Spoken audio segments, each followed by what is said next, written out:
Good morning everybody. It's a very blustery cold morning out here and I've yet to get out of bed because I don't think it's going to warm up at all, and although it's only 14 degrees Celsius, which is about 54 Fahrenheit, you know, for us we consider that to be perishingly cold. There's a nasty wind blowing and you could see that the clouds are scudding over the sky, and it's very difficult to sort of raise oneself from the reclining sleeping position. And now that we have a boat to drive around in with a special bed in the back, well, it's just very comfortable to sit over here. So for the next 3 hours, I'll be conducting my safari from where I'm sitting here. Now, please do remember, you are live, which means, or we are live, semi, and that means that you can talk to us at any stage, and please do so during the course of the next 3 hours. Hashtag SafariLIVE if you'd like to talk to us. My name is Jeandre. I will be your safari guide for the day, and on camera today is Hoppy Pasfoot, aka Jeandre Gert. And his foot is looking much better, you'll be pleased to know. I'm not really going to lie here the whole drive, everybody. I'm just trying to be vaguely amusing, because it is Sunday after all. Sorry about that. Brian left this blanket in the car and I thought it was being put to good use. Anyway, it's not that unpleasant out here. In fact, it's not unpleasant at all. But it is quite blustery. And out tracking just around here is Herbert, so we can't really drive off at the moment. I think he's just gone, so I can see him there, he's just up the road. We're following up on the lions. Now, the male lion and the female lion, who were attempting to mate very poorly yesterday evening, came into this area. There was a herd of buffalo knocking about the place. They've walked off. So we're going to see if we can find those lions for the next little while. We might be lucky. We might find something else. On the other vehicle, Brent Smith, he's knocking about the middle of this reserve and probably heading to Cheetah Plains, but he'll tell you a bit more about that just now. Let's head up the road here and see what Herbert has to tell us about the tracks. That was a very pleasant opening, everybody. I did enjoy it very much. It's actually horribly uncomfortable though. I was lying on a battery and a spare tyre. I think Herbert went up there. Yes, there he is. There was that pillow still in the car. Yes, Brian's pillow and Brian's blankie. So there in front of us you can see a human form, that is Herbert, and he has found clearly the tracks going up the road. And he's going to come along with us during the course of the morning, and it's just great having a proper tracker around, because of course while we are presenting and discovering little things, he is much more skilled at looking into the bush and finding the small scuff marks and tracks that lions and leopards leave, and of course then following them through the bush. And these are traditional skills that have to be maintained because they are so amazingly important for conservation. So I think the tracks are probably going straight up the road. Maya straight? I check in so. Okay. Herbert says they're on Zoe's road. So they're not going up here. All right, in the meantime, we'll keep you posted. Let's go across to Brent and find out what his plans for the morning are.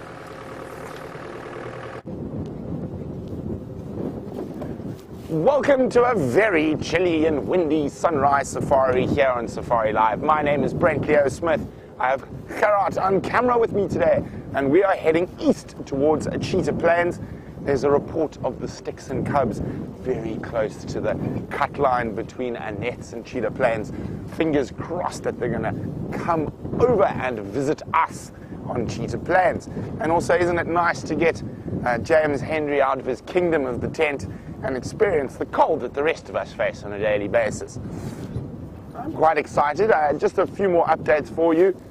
Queen Karula is still to the south, somewhere near the Mawati River, which we're about to cross, but she is below our boundary. And I think here are the tracks of that big herd of buffalo. The lions maybe made an attempt on last night, and they've skedaddled all the way through. And it is very windy and very cold, so cold in fact that I have not one but two hot water bottles, and they're very lovely. I think they're my best friends at the moment. So if you want to know a little bit about what's going on, what we're doing, we're on a live African safari, suffering the cold to bring you the joys of the wilderness. And if you want to ask me any questions about the wilderness, please pop me a message by using the hashtag SafariLIVE on Twitter, and I'll try and answer your question to the best of my abilities. But of course, it's not only about the big hairies and scaries, and we're always on the lookout for any interesting thing, from the tiniest little insect to the largest tree. And of course, everything in between.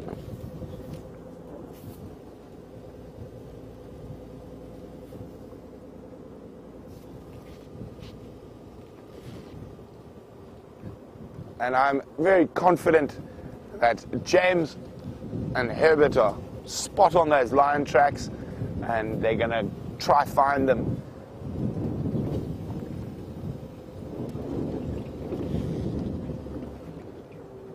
So it sounds like they came onto quarantine and gave those buffalo a big scare.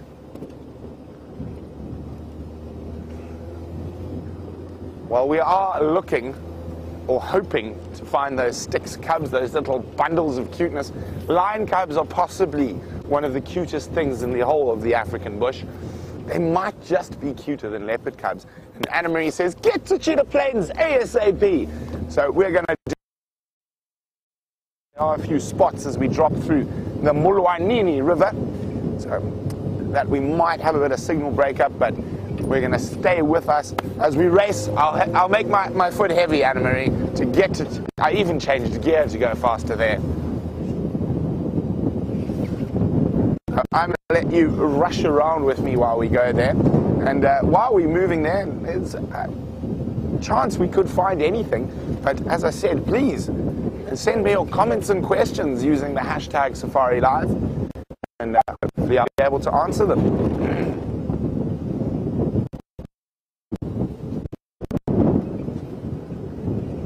It's always important to check the big junctions of roads for tracks of animals. Road so much at the moment. This is a main access road, very straight, but a lot of the main game drive roads are built on big game trails, and that's why they were put there in the first place, because the animals like to use them.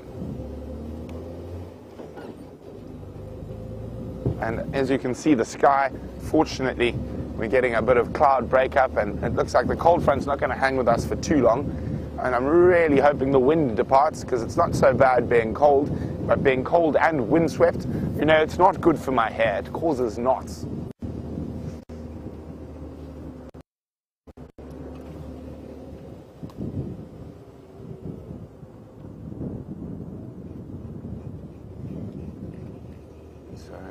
Just want to have a careful look around here. This section is part of Tundi's area. Now, if you're wondering who Tundi is one of the dominant female leopards we see on SafariLIVE, and she holds territory to the east and south of Queen Karula, who's the dominant on Juma. So she's often seen in this area. There's a waterhole to my south, and she's often coming through. I just want to check very carefully if there are any tracks.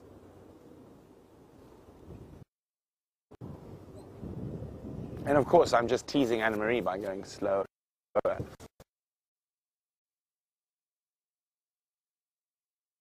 Very close to our southern traversal. There's a Chile impala. And it's getting very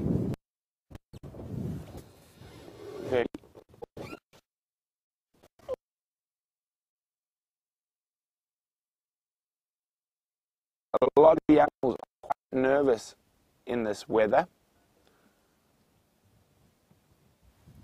And the wind affects their senses. Obviously, a very swirly wind affected, more importantly, the hearing's affected. And quite jumpy.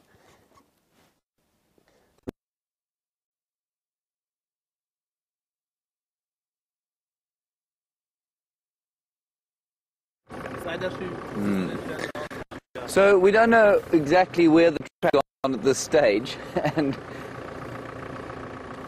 we're just having a discussion as to where Herbert thinks they've gone. Taxon is now also on the case. We'll probably drop off Herbert here to go off on foot and see what he can find. Having a little bit of trouble with our signal at the moment. One of the batteries has flattened.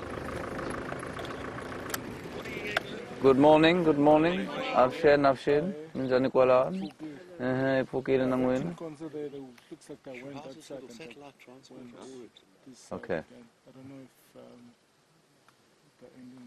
All right.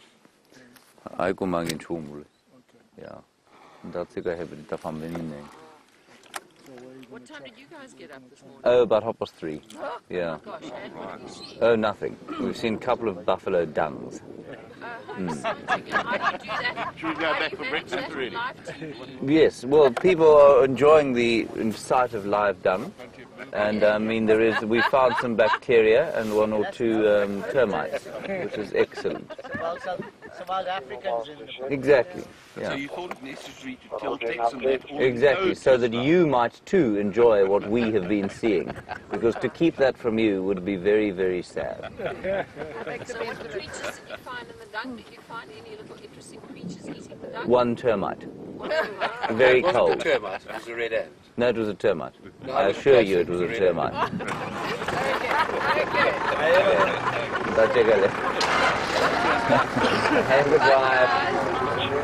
So those are guests driving with Texan out of Weertella, and Weertella, of course, is one of the camps here at Juma.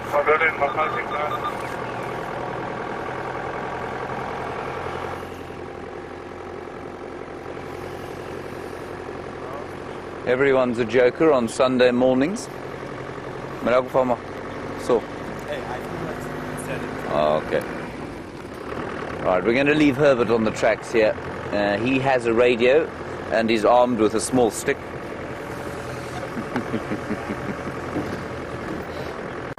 And then we'll just kind of see if we don't pick anything up. La. And Tachikala. Yeah. Tachikala Galago. Okay. There goes Herbert, everybody. And he will take refuge in the tent, I suppose, if it gets cold. Oh, look.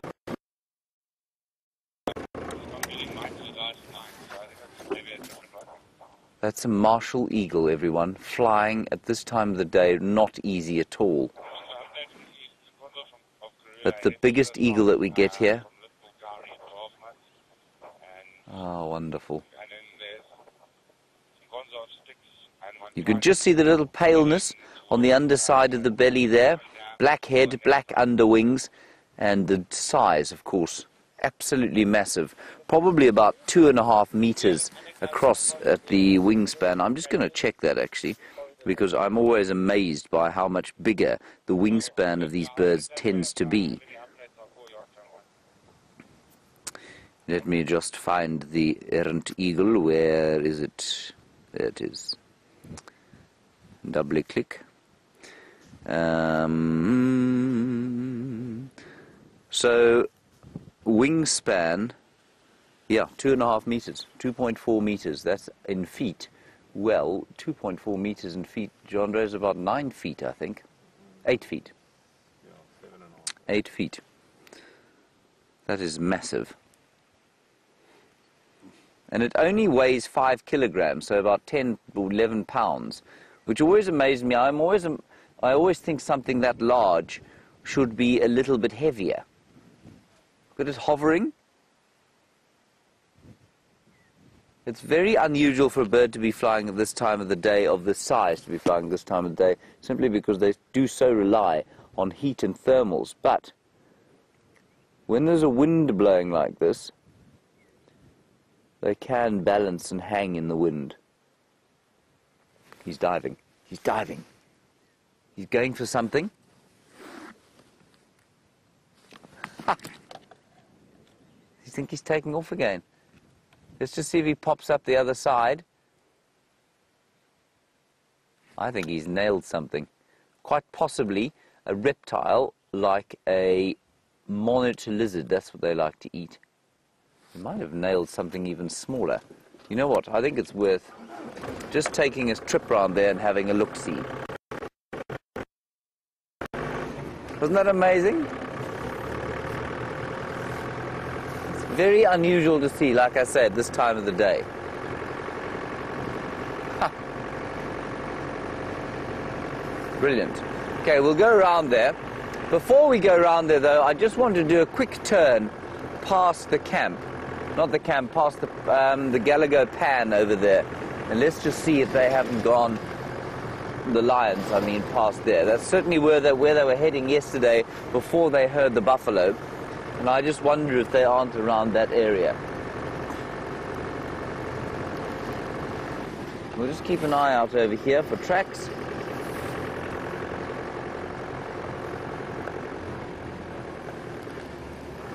Now we are going to go past the final control, so just be aware.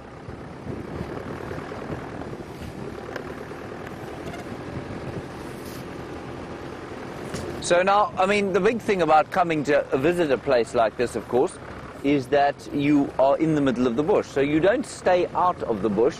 Here we are, tracking lions. We're going past Wildebeest camp on the left-hand side. We're going past the final control on the right-hand side. And so lions and leopards and hyenas and buffalo and elephant and all the other animals live right in close proximity with us. Wave at Kirsty, and who's in there with her today? Louise. I don't know who's in there. It was Louise. Good guess. Hello, Louise.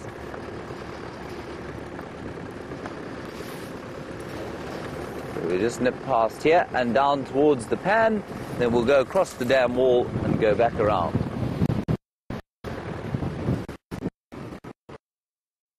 Now, of course, we're in the process of getting amorous with each other, which means that their moves will probably not be quite as predictable as they would normally. Not that they are actually ever that predictable.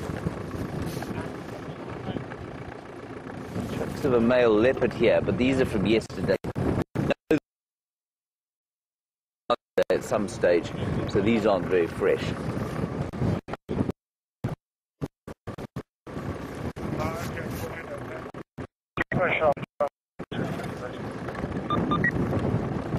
Okay, cool.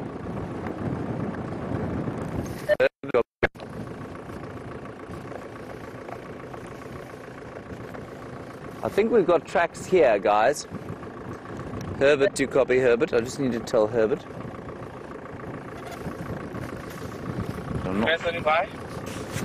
Herbert, I've got tracks of at least one female here at the Gallagher pan, not Gallagher pan, at Wildebeest pan. I'm going to go and check Mvula. So they may have come down here and then moved away again. I don't know. We'll go around and have a look. In the boat. Now we have to negotiate this fairly tricky piece of road in the boat.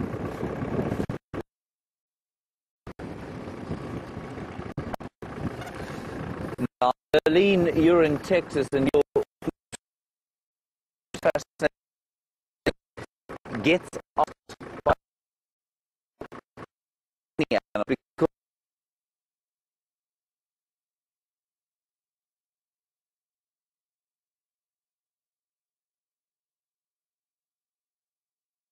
the waste of time. Brent has got signal on Cheetah Plains. I'll keep you updated once we get there.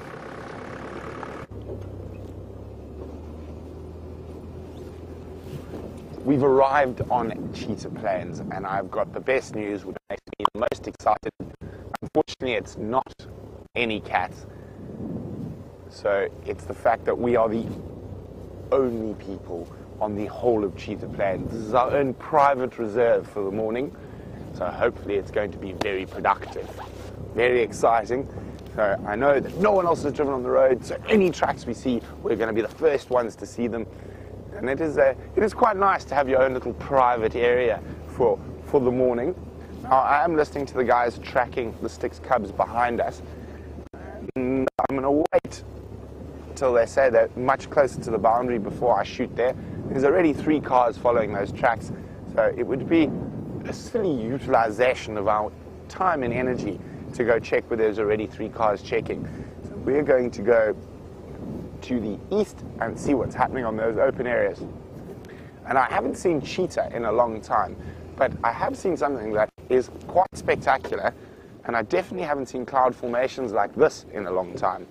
So we've got the little cumulus from the cold front sitting quite low, but above it, look at the cirrus, or that could be even ultra cirrus or cirrus stratus.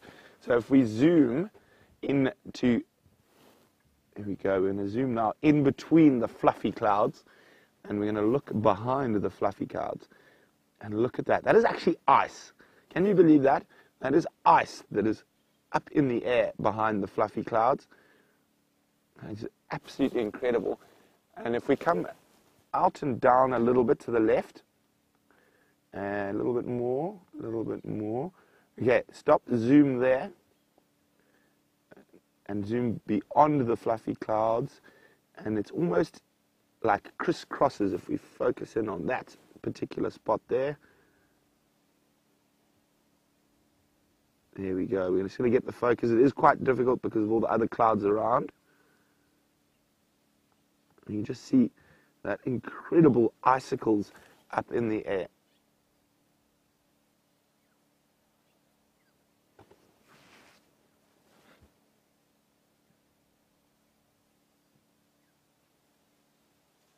Look at that. Isn't that absolutely spectacular? It's so spectacular, in fact, that I cannot resist. And normally I try make sure my photographs of animals, I don't do much landscape. I leave that to James, but I think these clouds warrant a snap of their own. Now, where's that crisscrossing again? It is absolutely stunning. The light coming through there. I mean, it might be cold and windy, but views like this just make it worthwhile. And even better news, I am going to change my plan slightly. It sounds like tracks of those lions are coming towards our boundary. I'm not going to prematurely rush to the area. I'm going to do a little loop.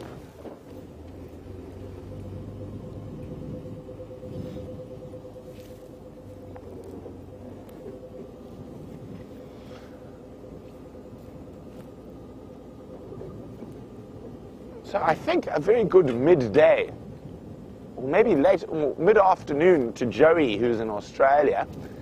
Joey would like to know, are lion cubs easier to relax than leopard cubs? Are they more relaxed? Are they braver? And how long does it take them to get used to vehicles? Well, because they're in a social environment, once they've joined the pride, they become relaxed to the vehicles quite a lot quicker than leopard cubs. Also, because of that social environment, makes them easier to find, so you do spend more time with them early on. So maybe not braver, but they're definitely, actually I think they are braver, especially when they're surrounded by all the other members of the pride. So I think it's the same as a leopard cub is far more brave when its mom's there, and the same principle applies to lions.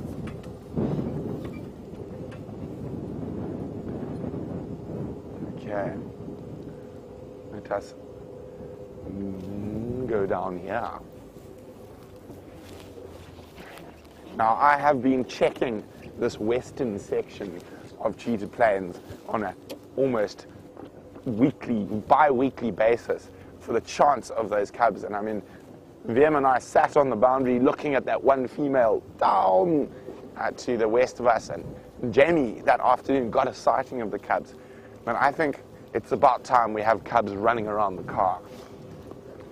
I haven't had a photograph of a lion cub since the last time the Sticks had cubs. And that was a bit of a sad story, but it is part of life out here. Those cubs got killed, and Jamie actually saw one of them being carried around by the Birminghams during that very large section of turmoil during the coalition changeover.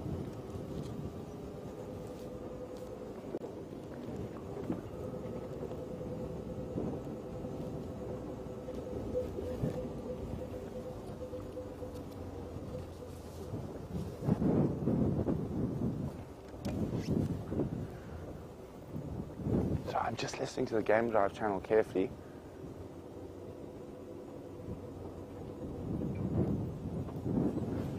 While I'm listening to the radio, Cheryl's wondering, am I not worried about all the elephants around? Aren't they going to chase the leopards and lions? To a degree, but the leopards and lions will just run a short way before stopping. They're not going to move completely out of an area. Now, they do deal with elephants probably on a daily basis. We're not with those animals all the time. And I'm sure they have a lot to do with elephants, and get chased by buffalo and all sorts of other animals. And we're lucky enough when we're there to view it. But they have so many instinctual responses to those type of things.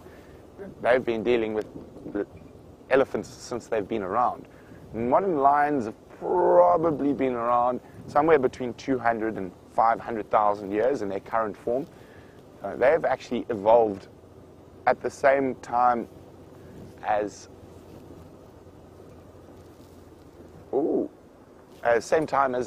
human beings actually did.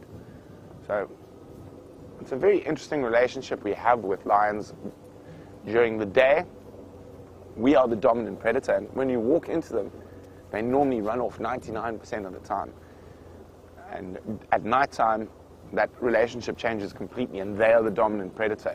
And it's one of the reasons why when it's dark, we feel safe when we're in a cave or at home. And the world is changing, and especially people living in big cities and that, their sleep cycles and that are very different from what they would have been living out in the bush. But us who live out in the bush, we very much sort of stick to that sort of primordial time zone, that when it's dark, it's dangerous. We must get home, we must get into our cave, we must have a fire, it must be safe. Because at night, we lose all our advantage. It doesn't matter how big our brains are. We can't see in the dark. And even with a torch, we can only see a patch in the dark. Very, very interesting if you look into the simultaneous evolution of a lot of animals. Like hyenas is another really interesting one. They have very little natural fear of man. And they're nervous of you, but they will happily come into your camp and scavenge. Human beings have been messy as long as we've been around, because we're not able to eat a lot of the stuff we kill. I mean, we can't eat all the bones, we can't do any of that stuff. So hyenas have been scavenging off us for a couple of 100,000 years. And that's also how the domestication of cats and dogs came about. Because of the amount of mess we make, there's always a lot of food around, and those animals were able to capitalize on our messiness. And dogs and cats have worked out in our advantage, and cats keeping pests numbers down. Dogs, strangely enough, were actually probably kept around more for an early warning system. If there was a large predator coming in the night, the dogs would pick up on it before. And that was probably why the domestication of dogs happened. But it's really, really fascinating stuff if you delve a little deeper.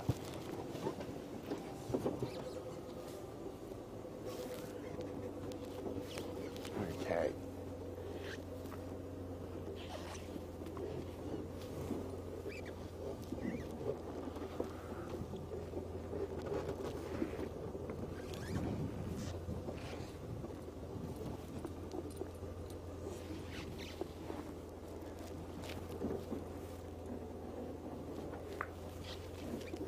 So we've just been chatting about the human-lion dynamic, if you want to call it that. And Sandy says, well, I've heard you guys say you're safe on the vehicle, but what about Steph and old Herbie and Jeandre as they meander around the bush? Would the lions attack them? So Sandy, as I was saying, man is the dominant diurnal predator, so actually lions are scared of us during the day. A lion at night is a completely different animal to during the day. Ooh, hyena tracks. And they're very nervous. So I'm just having a look up there now. Very nervous of people during the day. And if they do charge us on foot, it's normally a warning charge. There's no such thing as a mock charge. It's still a charge, but they're just warning. Oh, hello, those old tracks. It's been so windy, it's quite difficult to tell. No, there's old male lion tracks I saw the other day. They're very difficult to see.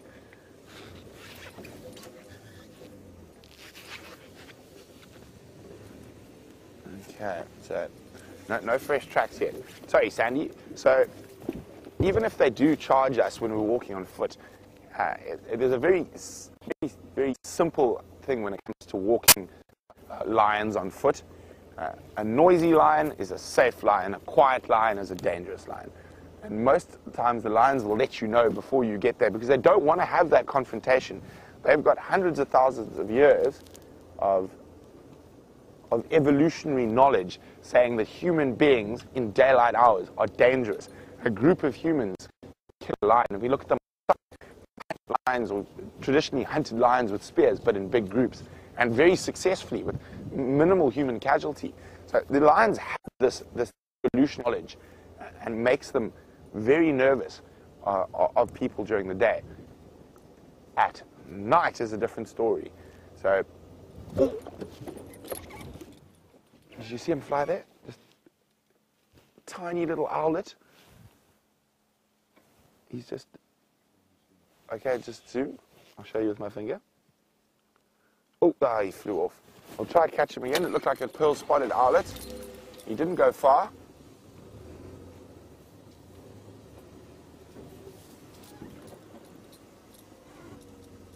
Where'd he go? Where are you, little owl? Oh, he's made an escape. It's a very interesting thing. So when you're walking in the bush on foot, it's actually not, if you know what you're doing, that's I suppose the most important thing. And fortunately, all of us out here have got lots of experience, so we know what we're doing.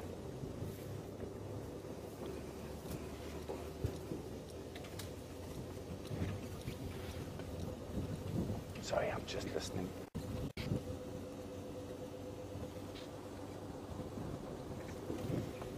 That is not the news I was looking for, unfortunately.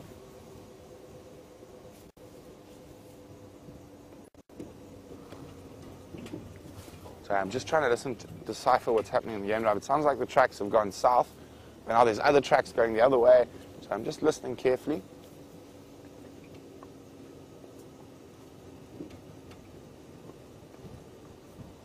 Okay. Well, anyway, we're in the area. We're going to look. Maybe they decided to change their mind. You never know. I could find a leopard down here.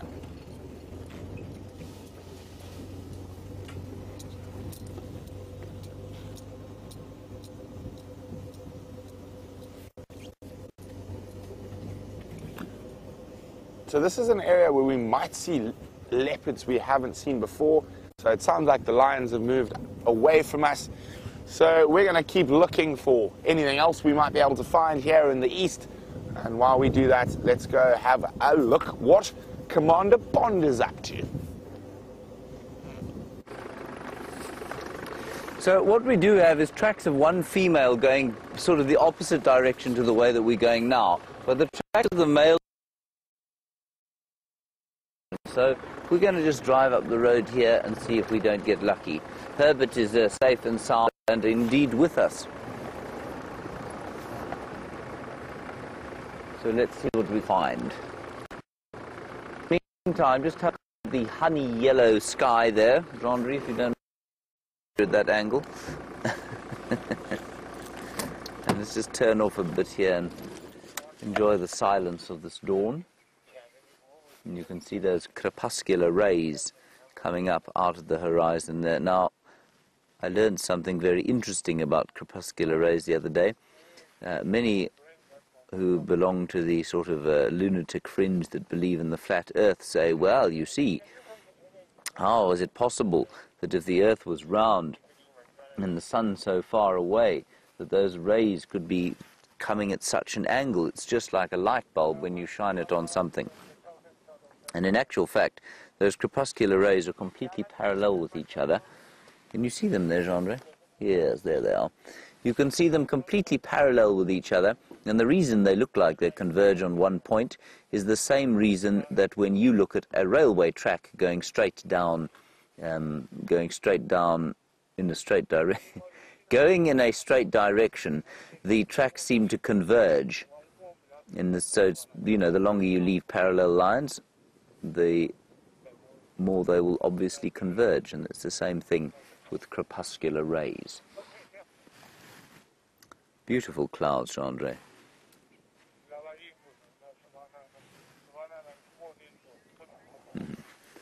All right, let's carry on here. We're going to drive gently up the road here, and Sandy, while we do that, let me just keep you posted on the weather patterns. We get tornadoes here. We get tornadoes in South Africa, where in this area, I don't. What was that?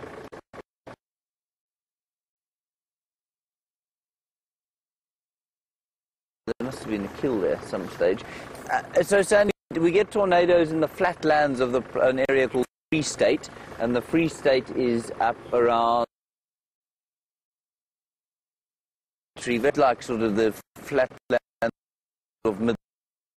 Do sometimes get tornadoes there. Another thing.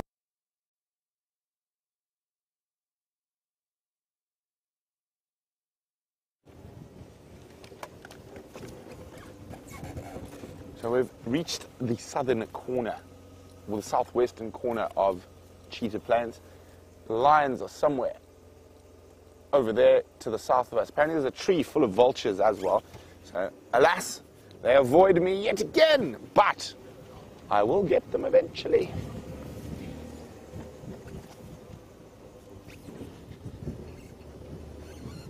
So they can actually see them now. They've found them. They can see them from the boundary, and they are south.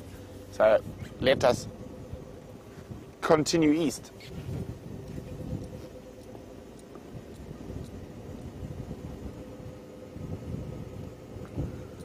So there's always a chance that we're going to find something else down here, and I'm really hoping to find Tundi's unnamed cub.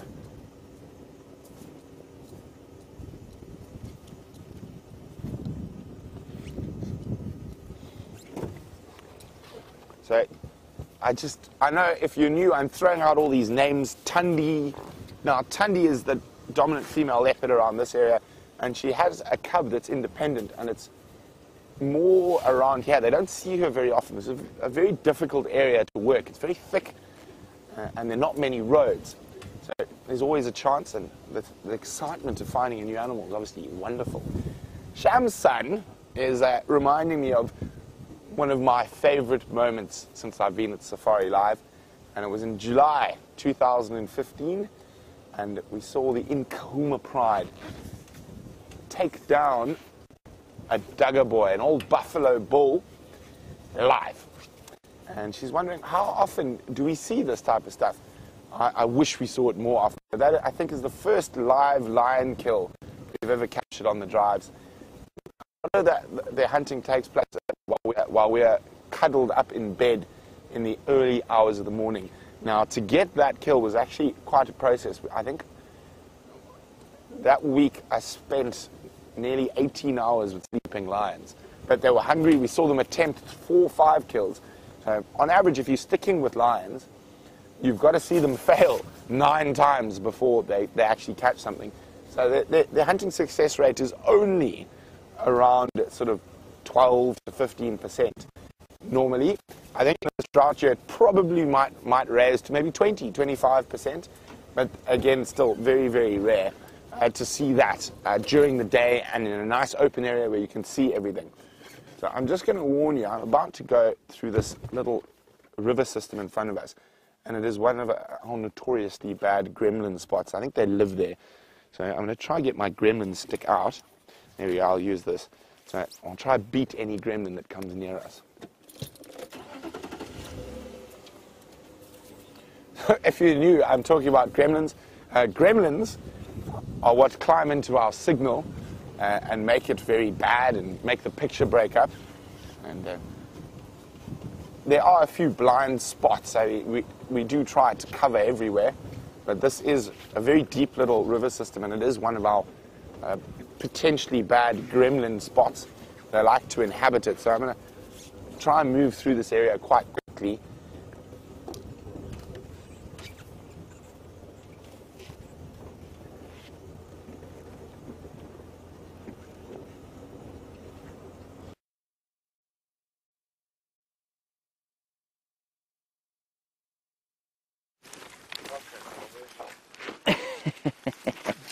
We're just trying to move this tree, everybody. He look alive. And ready, 1, 2. Oh. No. I'm touching us all. Okay. We're going to leave Herbert to go off on foot here, and we'll go round because clearly we're not going to get past here.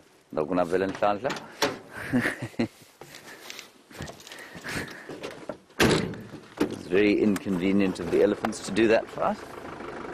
All right, so we'll see if we got more signal for the next 5 minutes. We'll see what happens. Lion track somewhere around here, but let's see what else we can find.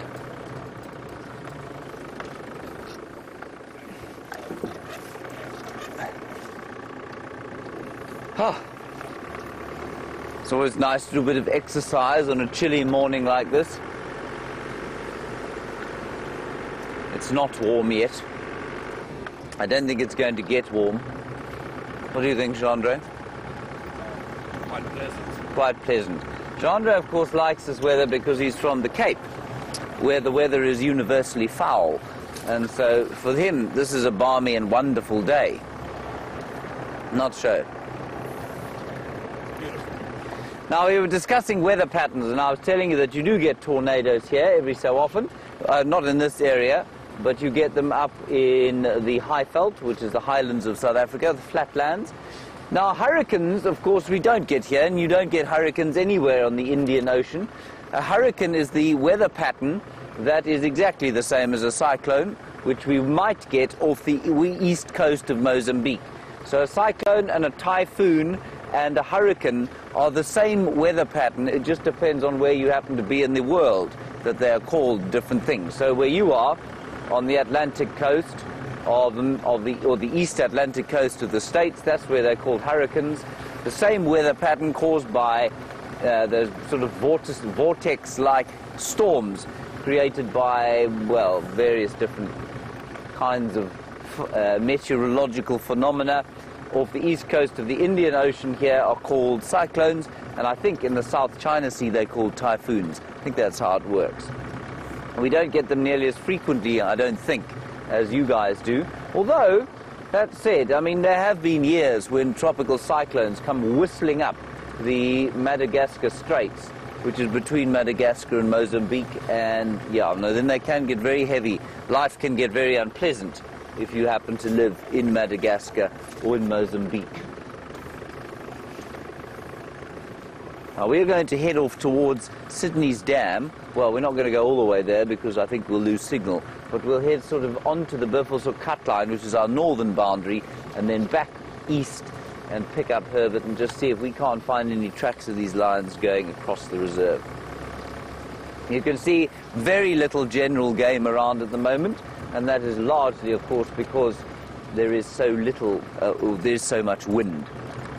It's cold, The animals will be huddling somewhere, trying to find a nice thick bush, just like I was trying to do at the beginning of the drive, when Jeandre rudely filmed me while I was having my morning snooze.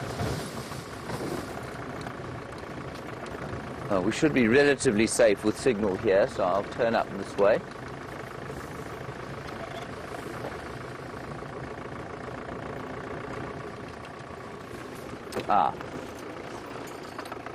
In there are, Jeandre. One male, one female. But those tracks don't look very fresh. Let's go up onto the main road here and have a look. And by main road, I obviously don't mean very main road. Mainish for here.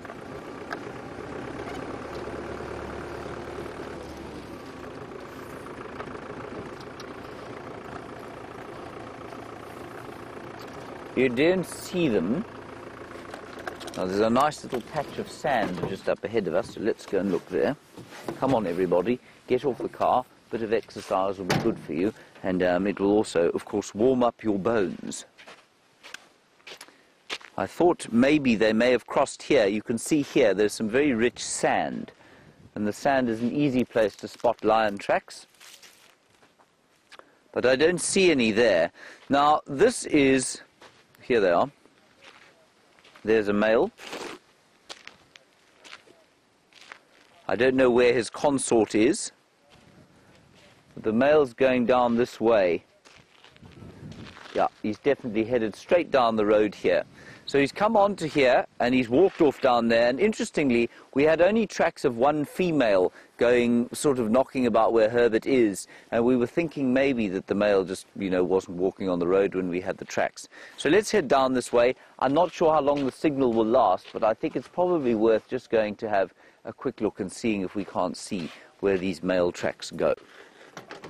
I hope you enjoyed our little walk. You can get back in the car and sit down now. Well done. Jeandre, you just sit exactly where you are, all right? Because your little foot is very sore still, isn't it? Yes.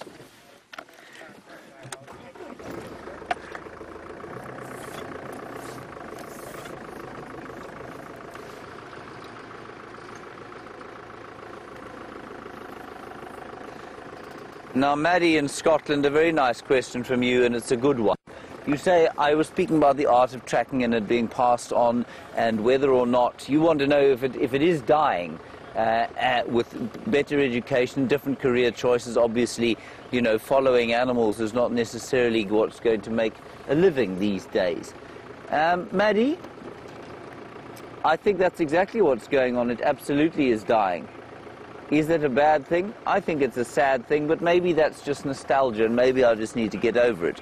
But there are many people. I have a very, very good friend who runs something called the Tracker Academy, and the Tracker Academy is an NGO that spends a lot of money and time training trackers. Now, trackers are quite apart from just being a great source of skill for tourists who come these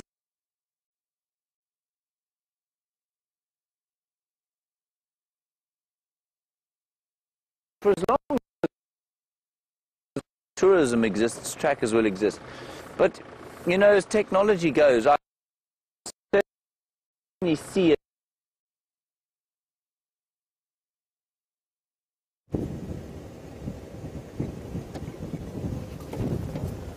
Joining us for the unveiling or the exploration of the massive open area that's coming up. And this is the spot where we've seen the cheetah the most often. And we haven't seen cheetah in quite a while, so really hoping we don't just see tracks and we actually see an animal.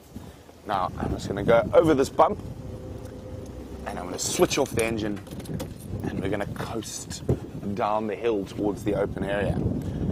So I want you to send all the positive energy to the Cheetah Plains open area.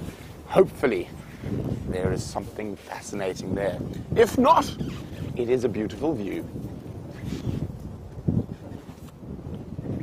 Okay, now I'm scanning and we come through. We can see the vast open area, and I'm seeing But with these big open areas, it's always worthwhile having a glass. Now, when I say a glass, I think it's an old military term, which means stopping and glassing with your piece of glass, which in my case is my binoculars.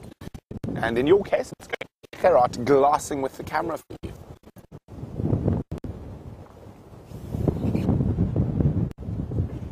Cheetah are one of the hardest of the big cats to spot when they are not moving, because they lie very, very flat.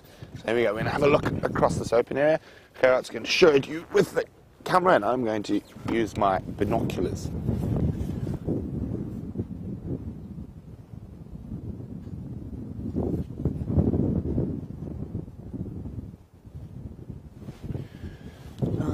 Not much happening, especially with this wind. And I'm sure you can hear it on the top mic. This gusting wind.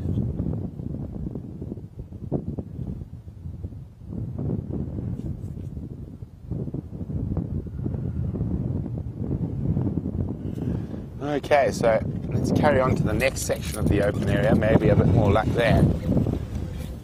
Now, we've been talking about success rates with hunts and killing, etc.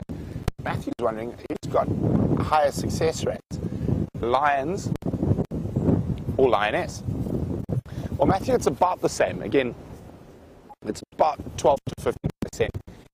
When hunting big game like giraffe or hippo or buffalo, the success rate is improved by having a male lion there, just because they're physically that much stronger. But again, when they're by themselves, it's about the same as the lion is. Oh, sorry, my ear is falling out. The wind is buffeting.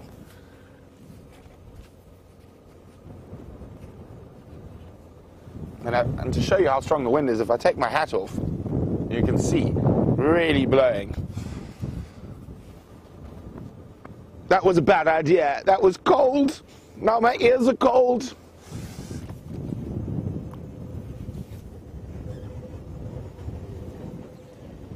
Now there's very little water in this area, so our plan is, while we're down here, once we finish checking the open plains, I'm going to check the Kruger boundary, and then I'm going to go through to the only two bits of water that are on this eastern side of Cheetah Plains.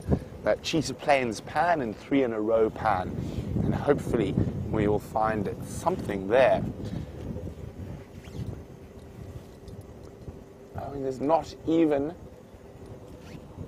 the normal hornbills that we see. Oh, there they are, and we've got some lapwings. I was wondering, we almost always see a hornbill. Oh, and it's flying away now, but we've got, oh, everything. Here we go. They didn't fly too far, fortunately. Some crowned lapwings. Now, all the lapwing species really like this open areas. And I'm trying to see quite often, sometimes you might see them have a chick. But it doesn't look like they have a chick at the moment. We also have seen a bird, and only once, a Temix corsa, which is a smaller than a lapwing, that also likes these open areas. And I'm hoping we'll be able to find some interesting birds and some new birds for the bird lists. But unfortunately, this really windy weather is not great for birding. The majority of the species are going to be tucked up, fluffed up in a little ball in the tree.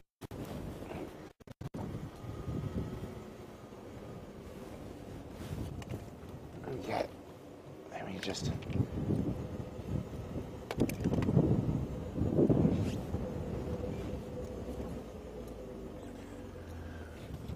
Now, not only do we see cheetah here, we often see ostrich. We haven't seen them for a while. And Christopher, hi Christopher, who's in Arizona, he's wondering when we're going to see ostrich again. Christopher, if I knew, I'd be very happy, but I'm not sure. I'm going to have a quick look in this little basin here, and just let Gerard know our aerial's fallen down as well.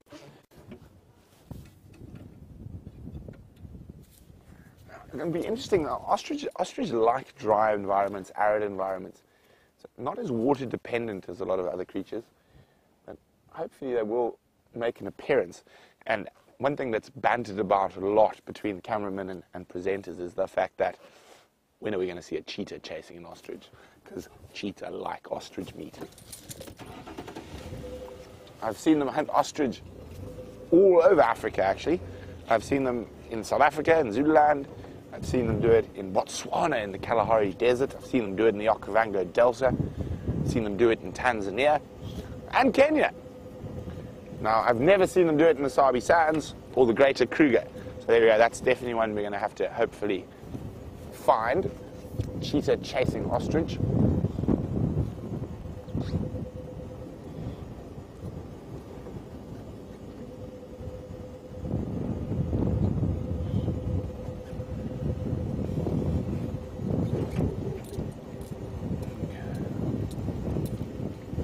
Literally, I was just saying to Gerard, we've only seen Steenbok tracks.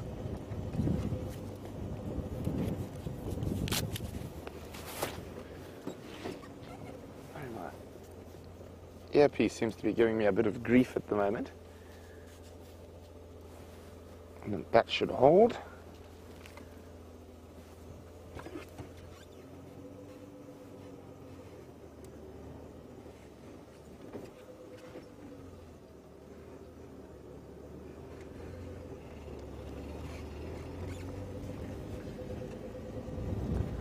One of the very exciting things about this particular little area we're about to go through now, it is where we had our first ever pangolin sighting on the live drives, and it is not uncommon to see pangolin again and again in similar areas. So I'm always on the lookout for the pangolin when we come towards this area.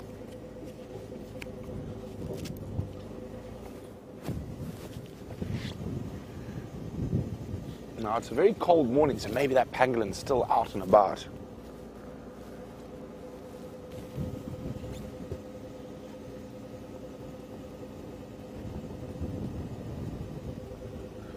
Well, at least, no, literally the only fresh tracks we've seen are for a Steenbok. Everything else is quite old.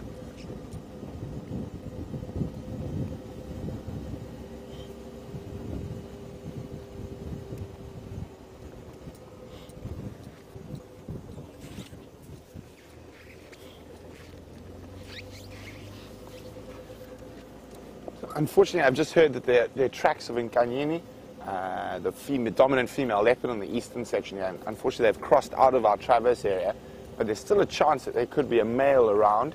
And as I said, we've got the whole of Cheetah Plains to ourselves. We are the only vehicle. Isn't that wonderful? So every road we drive on, no one else has driven here yet today.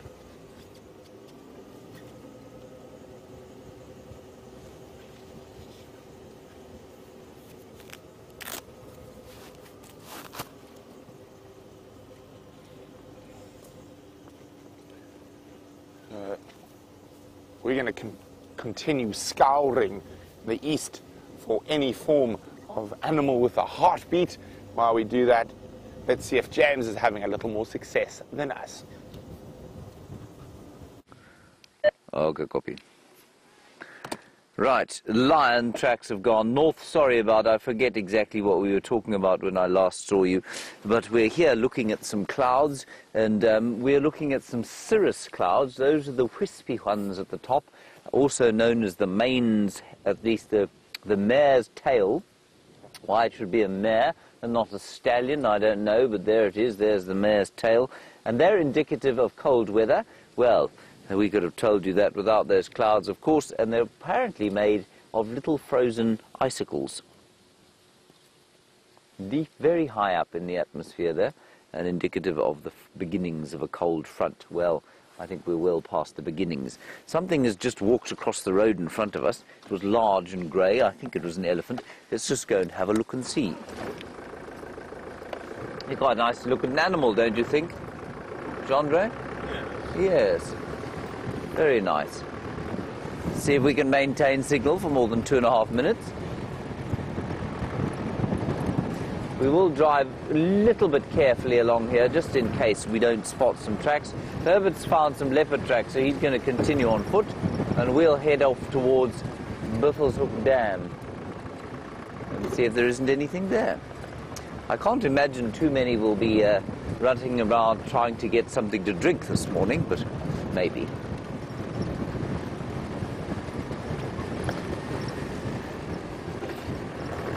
Let's just pop up the other side here. Ah, yes, tracking question from Maggie in Scotland.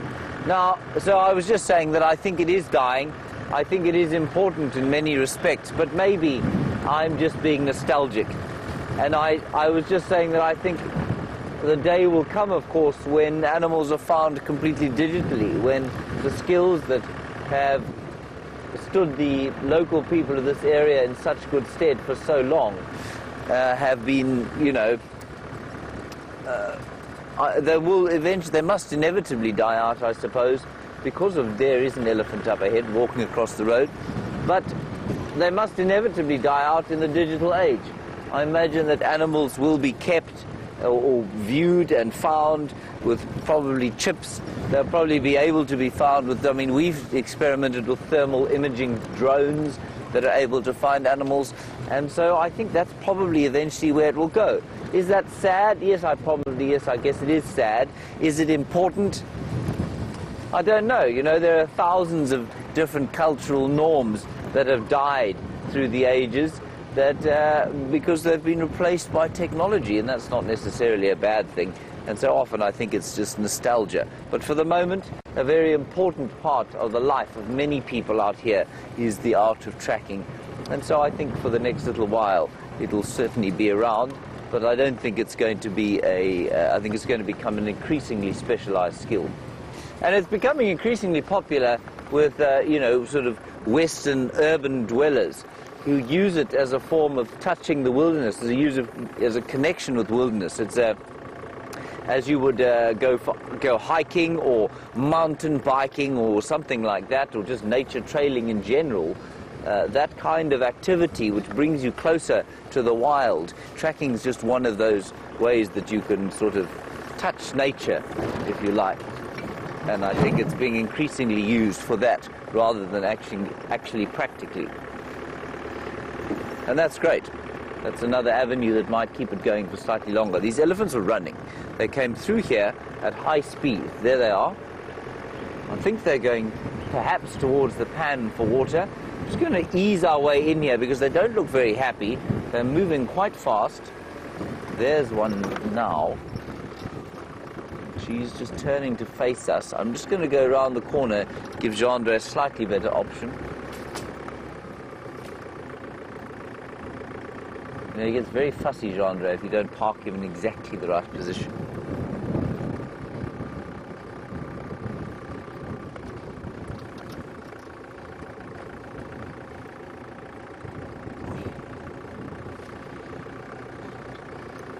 Right, well, here's something of a picture of them. They are moving quite swiftly to the south. And I wonder if they're not going towards the Gallagher Pan for a drink. We will follow them down the road here. Christopher, you are wondering about that tree that Herbert and I failed dismally to move out of the road. And you want to know if the elephants have pushed it across the road intentionally in order to block it. No, I don't think so. I'm 95% sure that they just pushed it over to get at the leaves. And because they do it all over the place in the middle of the bush. And I don't think the road is a particularly important sort of part of the ecology for them. So I don't think they've blocked it because they don't want us to go there or something like that. The reason I don't dismiss that completely out of hand is that I think elephants and many animals do act in a much more conscious manner than we think they do a lot of the time.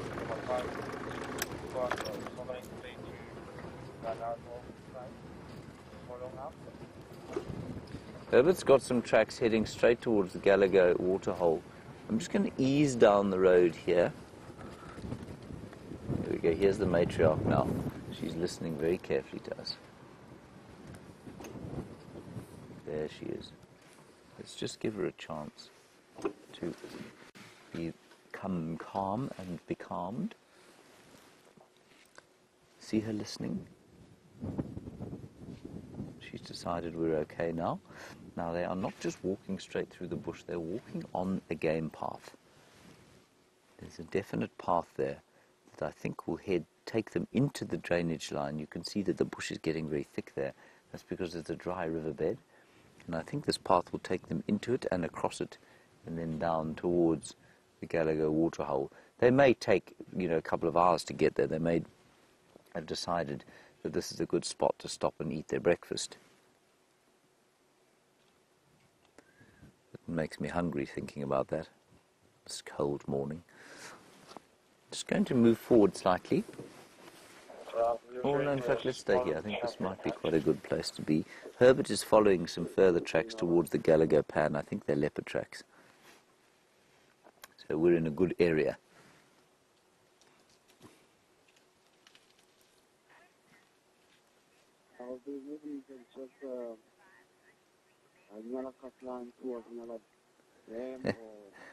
Jeandre, that's a really interesting question.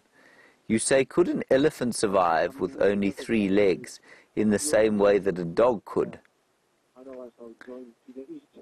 I don't think so. There are many animals out here that I've seen, and I saw an incredible video the other day of a hyena that it's paraplegic. It walks on 2 legs. It walks on only its front legs. It's the most unbelievable thing to see. It balances on just its front 2 legs and moves around. Could an elephant do the same thing? Almost certainly not, because they're not designed in the same way. They're much less flexible because they're that much heavier. If they were to lose a leg, could they survive in the wild? No, I think they wouldn't. I think they have to move too far. I've certainly never seen it. But I'd be very interested if anybody's ever heard or seen an elephant that has only 3 legs and is able to survive. Certainly, I mean, in the absence of predators, all of the carnivores can survive with 3 legs. We know that dogs and cats can very successfully get on with it. I've seen monkeys, many, many monkeys that are missing a limb. I've seen a monkey that's missing 2 limbs and surviving very happily. Well, relatively happily. Let's turn that down. So, an elephant, I don't know why I get the impression they're too heavy, and that they would probably topple over if they had to try and walk on 3 legs. Remember that they can't jump. Now, that may sound like a sort of a twee statement, but if you can't jump, you can't run. And if you can't run, you can't really move on fewer legs than you're supposed to have, if you know what I mean, because you've always got to be in contact with the ground. So there we go. That's why I'm going to say they are unable to live with 3 legs. I don't think they could move. This chap in here getting stuck into whatever his desired breakfast is. Zebra bush Benedict this morning. Do you like that hilarious joke there, Jeandre? Very good. And blue butterfrog, you say, despite your included in your daily dose of sarcasm from me, you need a daily dose of elephants. I feel exactly the same. I feel all is right with the world when I'm watching elephants just feeding and behaving normally. This, of course, can change to everything being very wrong with the world if an elephant decides it doesn't want you to be around and gives chase, but these ones mercifully haven't done that. And this one is just enjoying some fresh zebra wood shoots.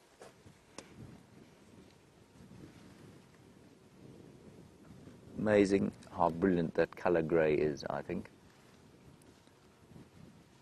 People so often ask, what should we wear on safari? What should we come out in? And I remember once going to fetch a family. They were just landed at the airstrip of the reserve I worked on. They climbed out of the aeroplane, and they were all dressed in matching safari outfits. That clearly some salesman had seen them coming a mile off and sold them. And I think he was quite put out that I wasn't dressed in the same thing. "Are we wearing the white clothes?" he said to me. I think he was from Munich. I said, "Well, yes, I'm sure they'll be fine." And of course, grey Nobody comes on safari wearing grey because nobody really likes to wear grey, but it is actually the best colour to be. That's 3.5 tons of animal, everybody, staring at us from no more than 20 feet away, and it's almost completely invisible.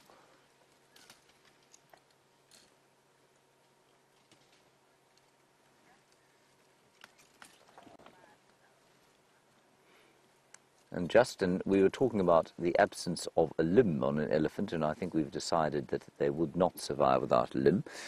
And Justin, you want to know if they would survive without a trunk. Well, we can actually answer that with some certainty and say yes, because we know of at least 3 elephants in this area that have various bits and pieces of their trunks missing. And a bull we saw the other day on Arathusa had, I think he had 80% of his trunk missing. He probably had 20% of it left.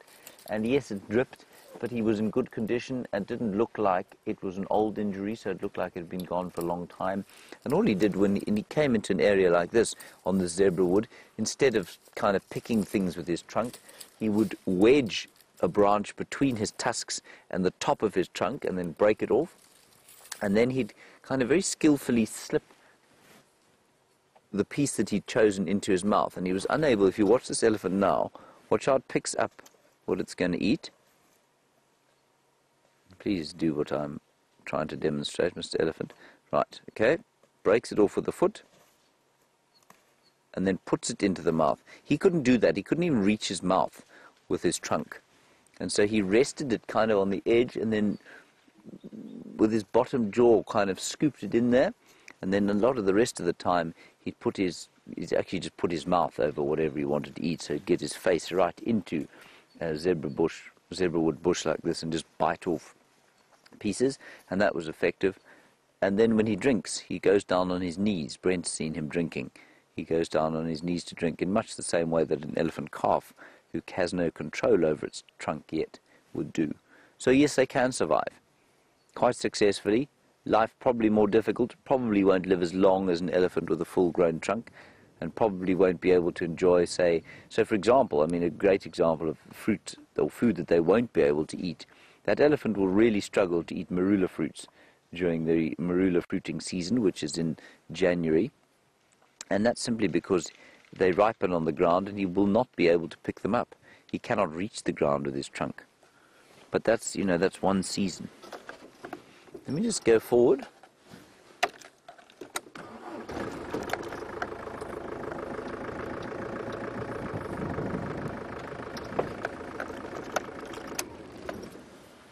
And they're all disappearing off into the drainage here.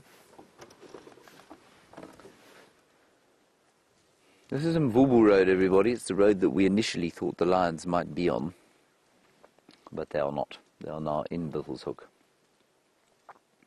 which we cannot go to.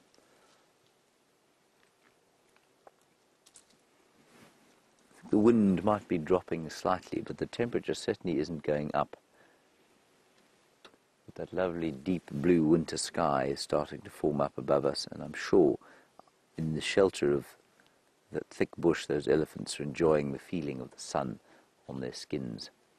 We had a lovely discussion yesterday about whether or not elephants get cold, or whether some of the smaller animals, or how being cold affects smaller versus bigger animals. And of course elephants get colder and hotter much more slowly than smaller animals, and so they won't have the same necessity to be out in the sun like something like a dwarf mongoose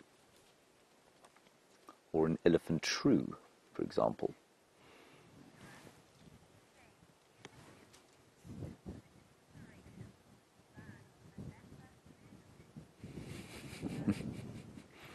Sarah, I have to say I've absolutely no idea. You say, do I think that elephant feet were the inspiration for the design of the NASA moon boots? Jeandre, any idea? No. I don't think so, Sarah. An elephant's foot, it's actually quite an interesting question, because it brings up, the design of an elephant's foot. An elephant's foot is a hugely thick callus underneath, and that's to protect it against rocks and thorns and that sort of thing that might sort of infect it, like hoppy hoppy pussfoot here on the back of the vehicle. He doesn't have a callus on the bottom of his foot. That's what it's designed for, and it's also designed as a shock absorber. Obviously, when an elephant moves, there's a tremendous amount of mass that must be maintained and held by those incredible feet, and so there's a lot of shock absorption. The NASA moon boot, I think, was ostensibly designed to make sure that whoever was wearing it didn't float off into space too fast. So I think they were probably quite a lot heavier than than an elephant's foot proportionately, and I think shock absorbing was the very last thing that they needed to be able to do. So, Sarah, that's my guess. I may be quite wrong, though. Just listening to Herbert on the radio.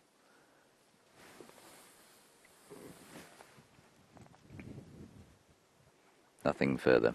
All right, let's move on down the road here and see what we can find. Oh, but before we do that, of course, let's head across to Brent Smith, who has managed to find a fallen tree.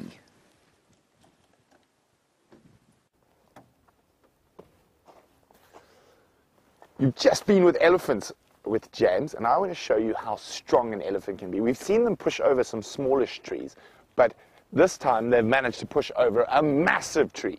So if we have a look, this is an acacia, a big knobthorn.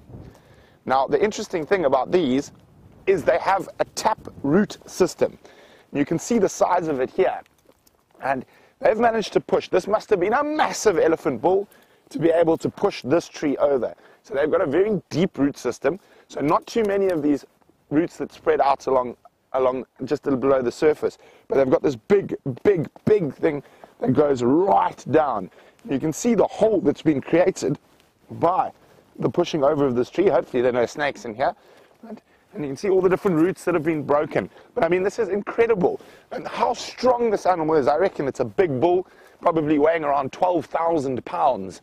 And you can have a look. Let's see. We can do a bit of balancing. And you can see that they've fed on this tree. The wind nearly blew me over. It's so windy. You can see they've fed on this tree. And they've, well, let me just get to the right spot. So basically what's happened, you can see this is even too high for an elephant bull to reach these branches. So they fed off all the lower branches and got to a stage now, and we're heading into a drought. So they're really hungry. And they've pushed the whole tree down, and they've literally dismantled all the little branches, and I'm pretty sure they're probably, other elephants will come back and finish. You might find impala coming to feed off the leaves that have been pushed down. I'm trying to see if there's anything else in here. And it's even broken the branches on the tree behind. But I mean, this is an incredibly big tree, even for a massive animal like an elephant to push down. Oh, isn't that amazing? I want to show you something quickly. I need to move the car for it though.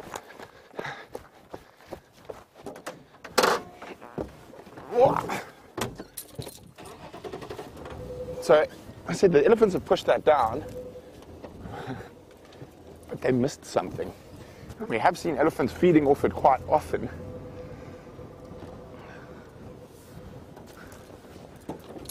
It is incredible.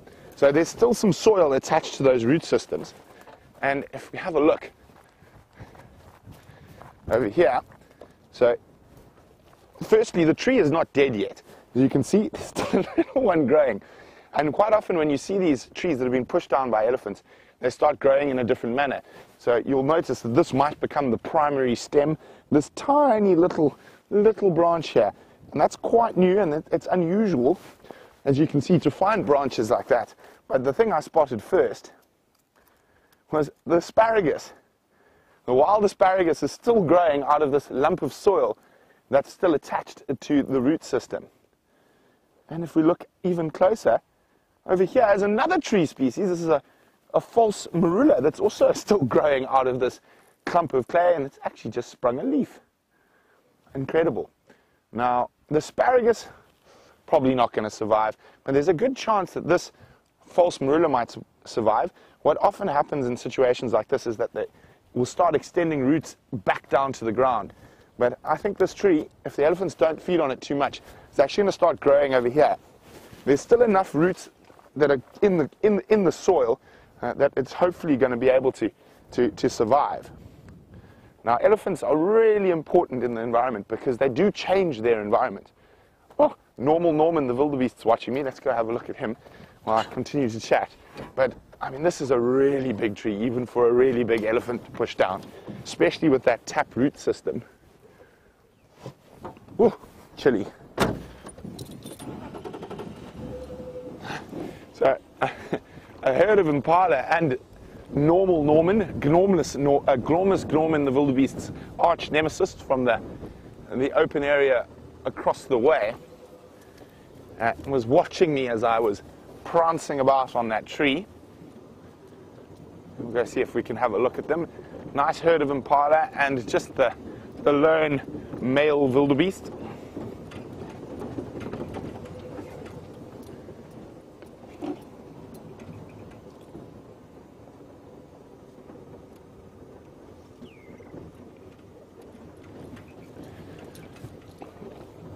Shamsung's wondering, could it have been a group effort to push down that massive acacia tree?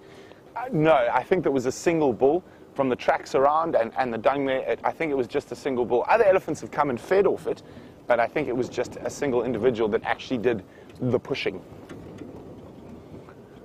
Oh, this is a bad direction to drive because the wind's coming from behind us and I can actually taste the sand and the dust crunching between my teeth. Oh, and there's some kudu here as well. Oh, little fluffy ball, little kudu. Got a bit of a fright there. Hello. You can see them. See that white tail as it disappears around the corner? Let's go forward a bit. So as I said, a lot of the animals, oh there we go, are going to be very nervous in this windy weather. And you can see that female kudu, because she's got a youngster, she's probably twice as skittish as she would normally be, and doubled with the fact that there's this gusting wind that's going to affect her hearing and her smell. Oh, they're running across in front of us.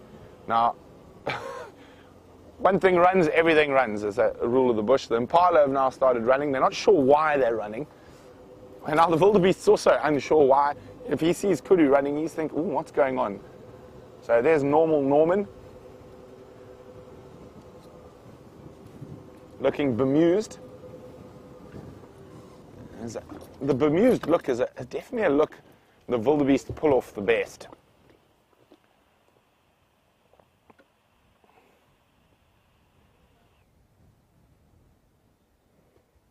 There we go.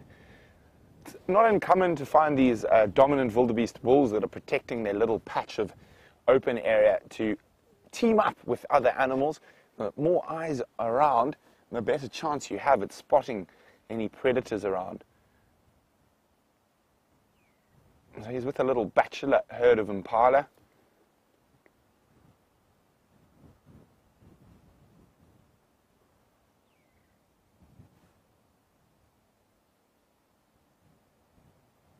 And off he goes.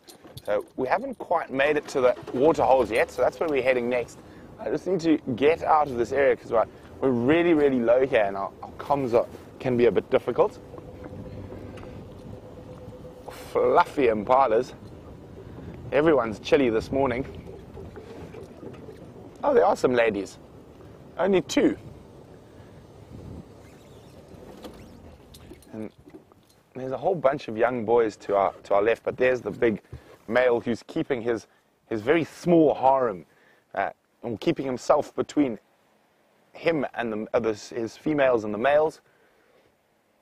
And none of them are particularly old males. They all look like they're about 2 years old, the young males, and you can see he's an adult. He's actually a really nice big impala. And you can see how red he is in this cold wind, all fluffed up for the warmth.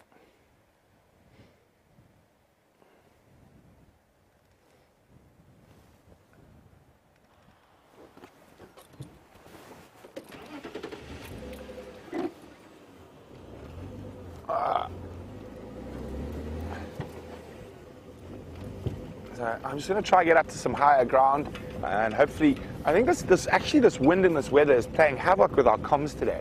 I've never had them this bad in this area, and I can unfortunately barely make out a word. So it's not that I'm ignoring your questions, I just can't hear them right now, so I'm going to head up to where, a little bit higher, where I know I should be able to hear a little bit better. And that's what this aerial is here. That is our comms back to final control.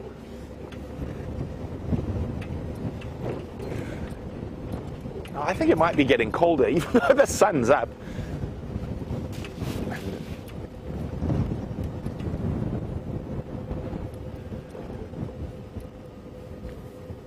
We're going to head towards the water holes now. Hopefully we have some action around there. But while we do that, let's go see how James is doing on the other side of the reserve.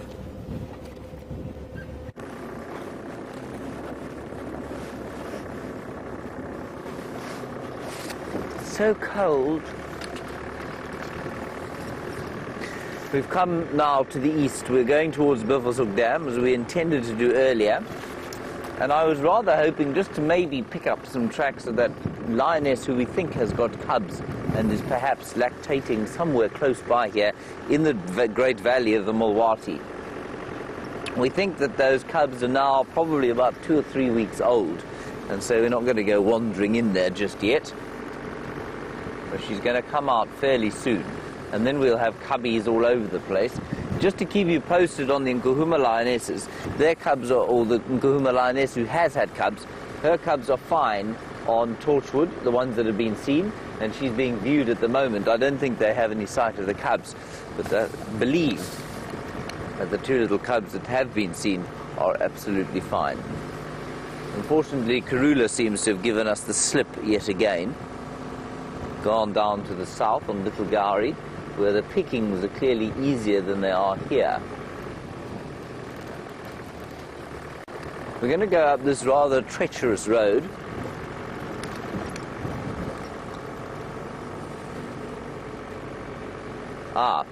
Erlene, I'm sorry, I forgot completely about your question.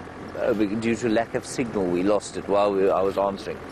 Now, human beings are by nature, well, some of us by nature are egalitarian, which means we hate each other's pain, and we hate the sight of orphans, and we don't want to be, we want to alleviate the suffering of orphans. I'm going to try and move this particular tree. While I do that, I'll answer Erlene's question. And so it is not uncommon for people to ask questions about animals that are a bit like us in that respect, so they look after their the orphaned youngsters. And of course elephants are the most obvious example. They definitely take on and adopt any youngsters whose mothers have died, as long as there's a lactating female around. Now this is a ziziphus tree, which means that I'm probably going to get hurt quite badly, and then I might say a bad word, but I'm going to try not to. And Erlene, lions, of course, are the other obvious example of animals that do exactly that. They don't necessarily adopt them, but they will certainly, I'm not having much success today, but they will certainly cross-suckle. So should a lioness die and there be another lactating female within the pride, then they will absolutely look after that little cub. But if there is no lactating female in the pride, then they won't. Tree's So, still there, James. It's still there. Yes, I know the tree's still there. Do you want to do it? Hoppy Pussfoot? No, Hoppy Pussfoot can't move, so he can't help me, you see. I think somebody else has tried to move this tree, so we're going to have to just go around it. So, Erlene, lions, yes, if there's another lactating female in the pride. But if, no non-pride member is going to adopt cubs that it finds. Has it ever happened before? It's possible. Is it likely to happen? Very unlikely.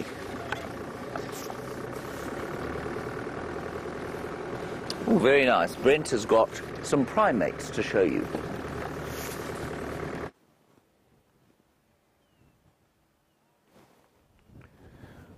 There's some very unimpressed looking primates. They don't like the cold as well. And they're sitting trying to warm up, and you can see how strong that wind is. Is that it? There we go. It's not looking very happy with life.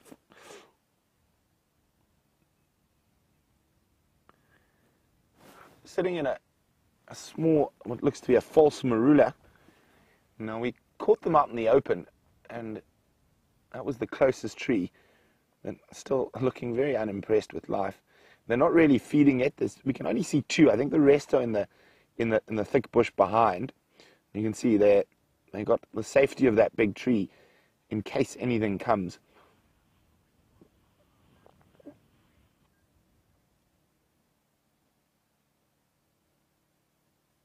Now, what we really want to see monkeys doing is shouting an alarm, calling, "What did you spot? Oh, there's another one."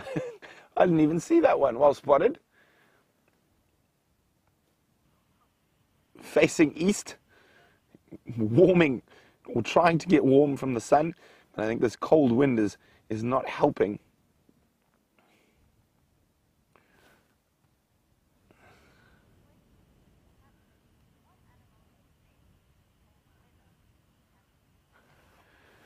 We'll leave the monkeys to warm up, and we're about to arrive at the first of the water holes. Now, Tammy's wondering what animals do best in the colder weather. Well, the cats generally. So the cats are more mobile, maybe not do best in the colder weather. Oh, no, hyena tracks. So they're likely to be mobile longer and later into the morning during the cold weather. Monkeys really don't like the cold, and in the early winter mornings, you'll often find them like that, basking, trying to get a bit of warmth. And what do we have at the pan today? Oh, we have some go-away birds drinking. Oh, now flying. You can see how the wind's taking that one. He tried to fly straight, and then the wind caught him. We've got some Cape turtle doves at the inlet there. Now, early morning, late afternoon, and the doves will generally drink. Now, you can drink at any time of the day, but you generally find congregations of them in the early morning or late afternoon.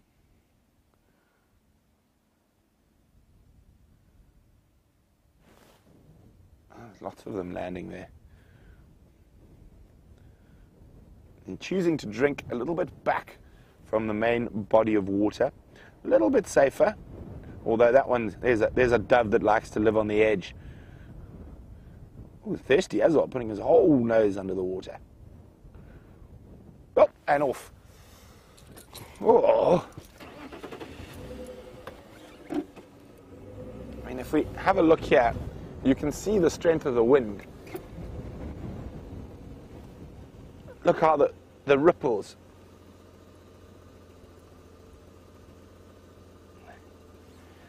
And it's not a warm wind, I promise you that.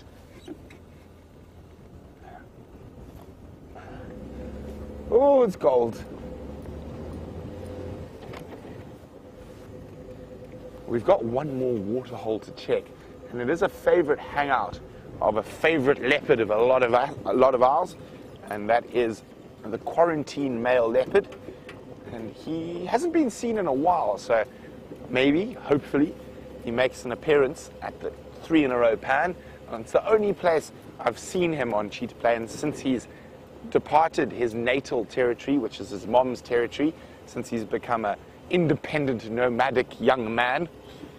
And he has spent quite a bit of time in this area, so hopefully the fact that there's water at 3 in a row pan now. Oh, we're back in the dust again. Now I've got to drive faster than the wind to try and keep out of the dust before we can turn. But it's not working. This wind is very, very strong. Keeps catching us. Well, I'm not going to need any breakfast with the amount of sand that we've been eating this morning.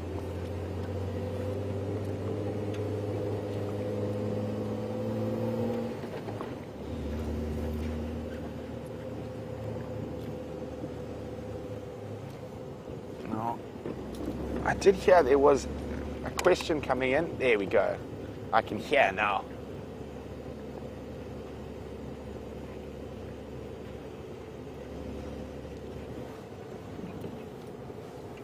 Joey is asking, what has been my best big cat sighting ever?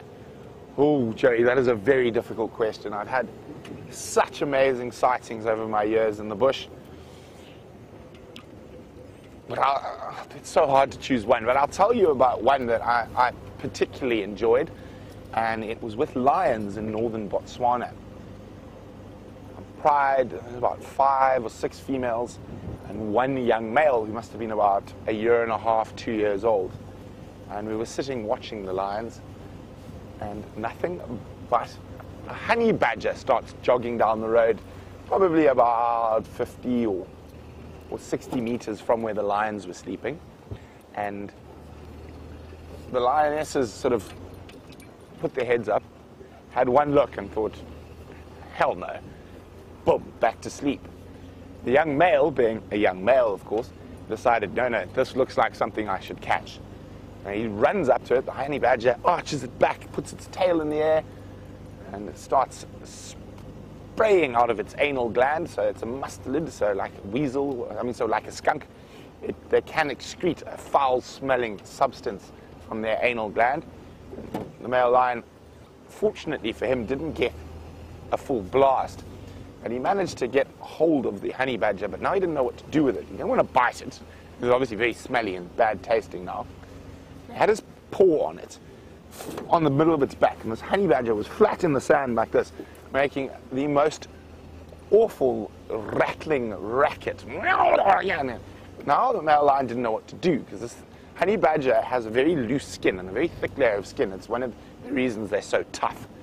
And they can almost turn around in their skin. So this lion's now got it as flat as possible, so he can't escape. Oh, don't run away. There's some little steenbokkies, but they're disappearing. Very nervous in this wind.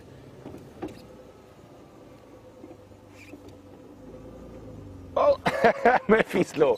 As soon as you stop, they disappear. But we'll carry on with that, the lion and the honey badger. So he must have sat. Now he's got his standing there with his paw flat on the honey badger, not knowing what to do for a good 45 minutes. Then it started to get dark, and the lionesses start stretching and grooming, and he's probably about 50 meters away from the rest of the pride, and he's watching them. He's sort of looking at the honey badger, looking at his moms and his aunts, and he doesn't know what to do. The lionesses then just start moving away from him. And he keeps watching them until they literally disappear out of sight. Now, the honey badger has been quiet for quite a while. Obviously, it's been pinned to the ground. Botswana is sort of very, very sandy, so it's this thick sand. So he's sort of half buried in the sand, being pushed down by this lion. Now, the lionesses have gone.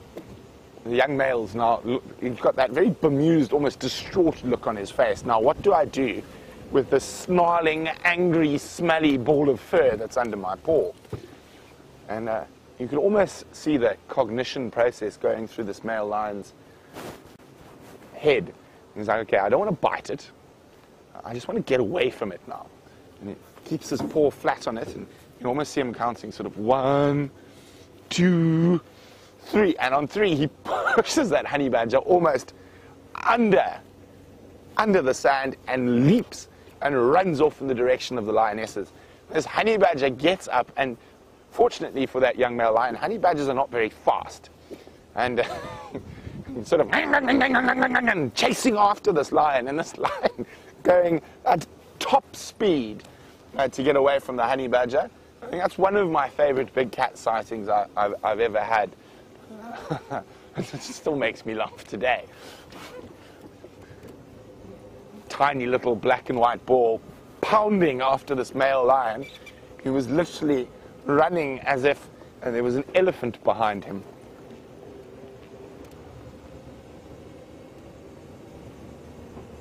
After about 60 meters, the honey badger gave up.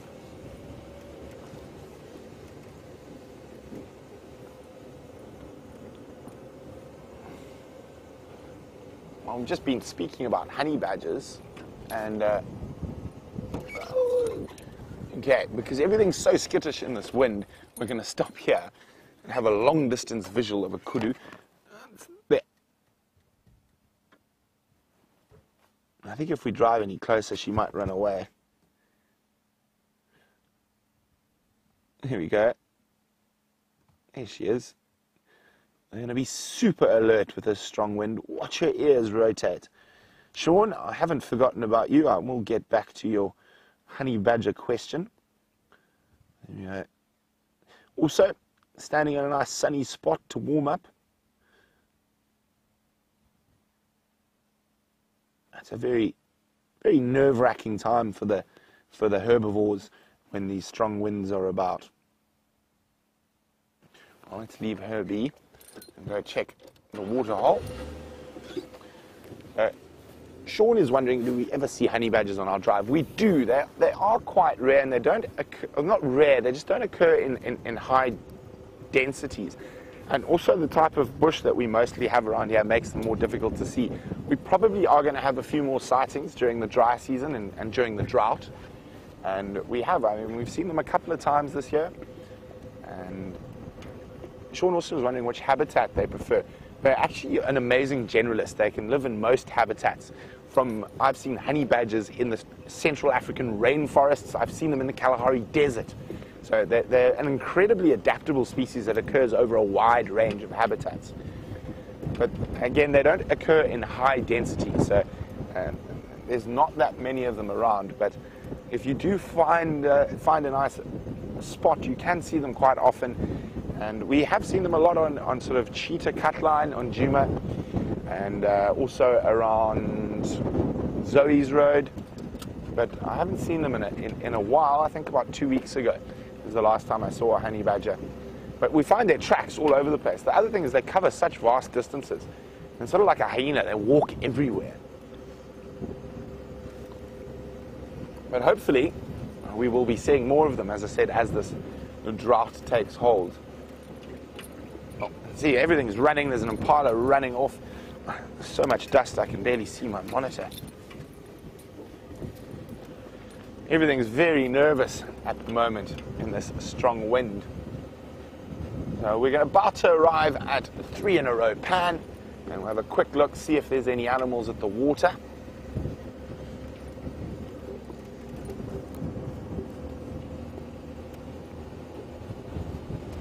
Fingers crossed.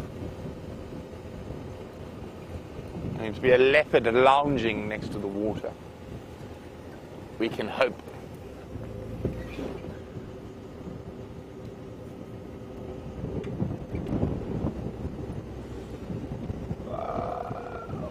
This section's dry. There should be water in the next one.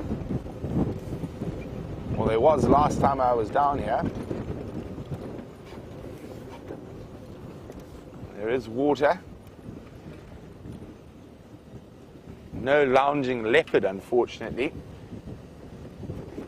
So we're going to keep checking around cheetah plains, but I think we're going to start making our way back towards the north. And while we do that, let's go see how James is doing and if his hair is blowing in the wind.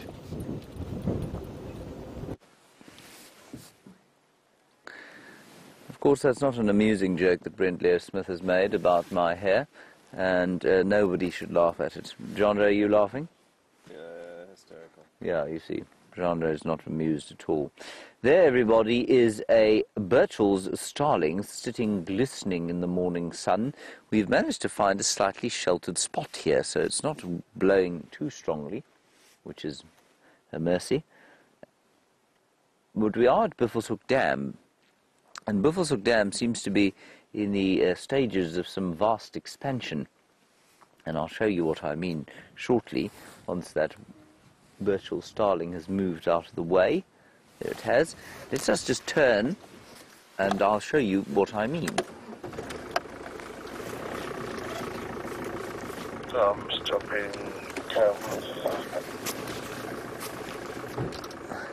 Now, it's the landowner's firm belief that there is going to be an enormous flood after the dry season, and it's not just a belief. I mean, he's done quite a lot of research into it, and so the dams are being bolstered and expanded so that should the water come in a great deluge come the rainy season, then we won't lose it all and the dams won't be washed away.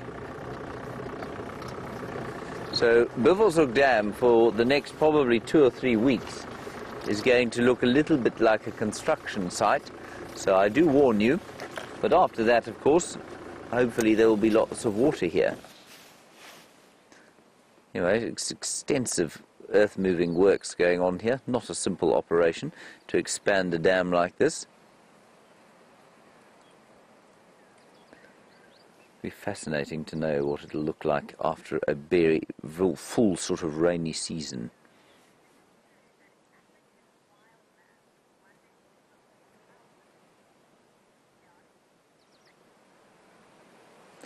Hello, Key John. An interesting question from you while we sit here, and I guess it's an appropriate one while we sit here looking at, well, some construction. And I think it's a fascinating one that is it's not very easy to answer, but it is an interesting discussion. You say, is it true that African wildlands will one day all be covered in houses? The answer is I don't know. But that's the short answer. The long answer is probably long after the wildlands of the United States and the wildlands of Asia are covered in houses. Africa is much less populated density-wise than the continental United States. It's a zebra. Good grief, there's a mammal, everybody. It's going down to have a drink. Miracles never cease. Let's quickly go down there. So, Keyjohn, I will answer your question. Let's just quickly have a look at these zebra, as they're the only mammals I've seen the whole day, other than those very nice elephants we had the privilege of viewing. Now, I'm just going to approach them very slowly because they are nervous when they drink. They're scared of predators that might want to come and eat them while they're in the vulnerable state of having their heads down and drinking.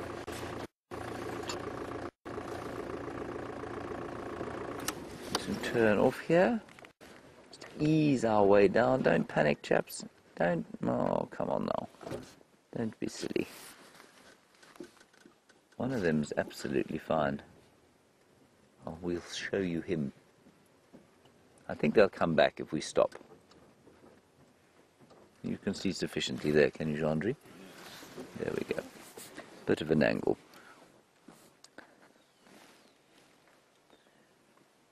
Zebra, of course, very water dependent. It's not ideal to be water dependent in this particular area. Well, I guess if they're building a dam like this, it probably doesn't matter. You can probably be a whale and be sort of sufficiently sorted with water.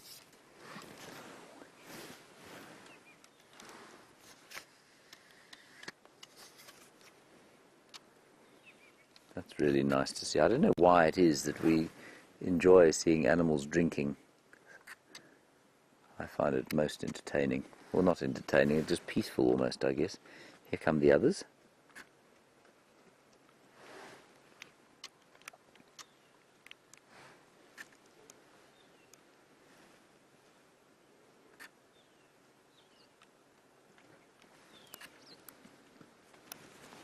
And they really are very nervous.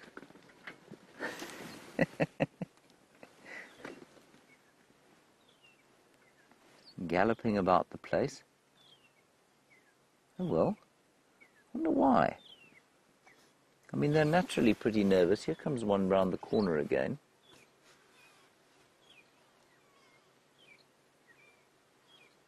They really have got nothing to be worried about now. I suppose in general they have quite a lot to be worried about. Coming back now. It's quite nice.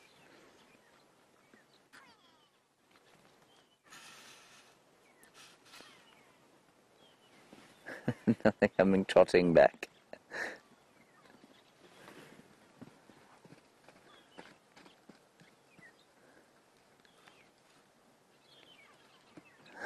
Now trotting back again. Very skittish. Now, I mean, I know I'm making light of the situation, and it is quite amusing. But the reason they are nervous, of course, is that they are vulnerable when they drink. All animals are vulnerable when they drink, because their heads are not up, and they're simply not looking for what might want to come and eat them.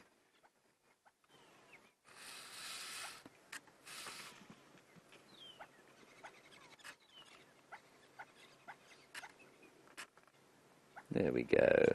There we go, chaps.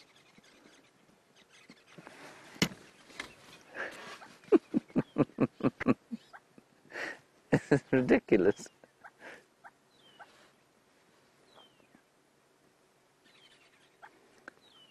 I suppose zebra may be a little bit... No, they're not more nervous than others.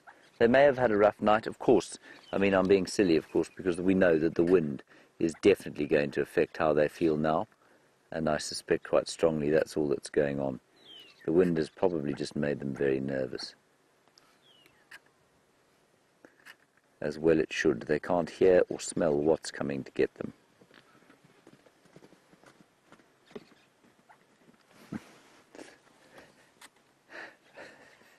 Those two are particularly terrified. Come on, chaps. Have a drink.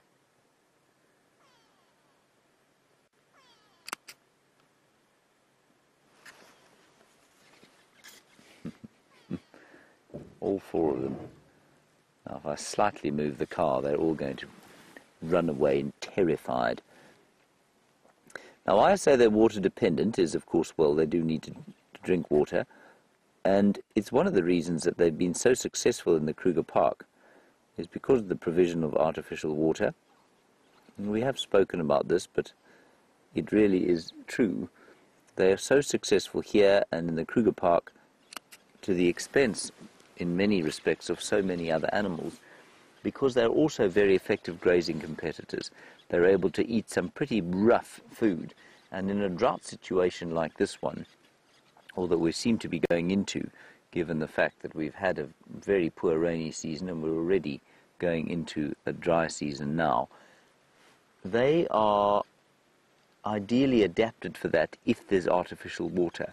They can keep eating the driest, most seemingly nutrient-free food, almost like straw, but because they are not ruminants, now that means that they don't re-chew their food. It means that they are able to process as much food as they need to. If you're a ruminant, you eventually have to stop eating. You must go and lie down somewhere and chew your cud.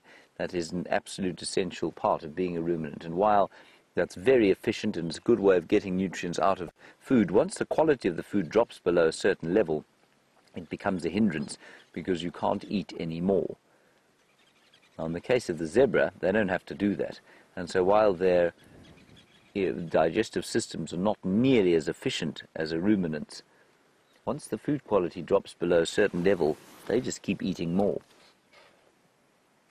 And so in a drought situation, they tend to fare fairly well as long as there is this kind of artificial water, which all over the Kruger Park there is.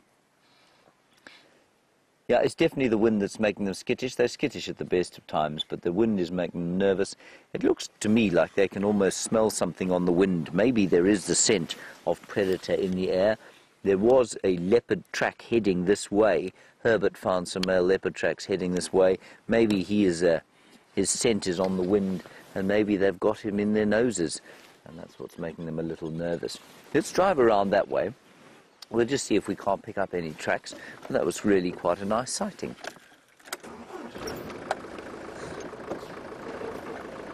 Let's see if I can get this car out of here.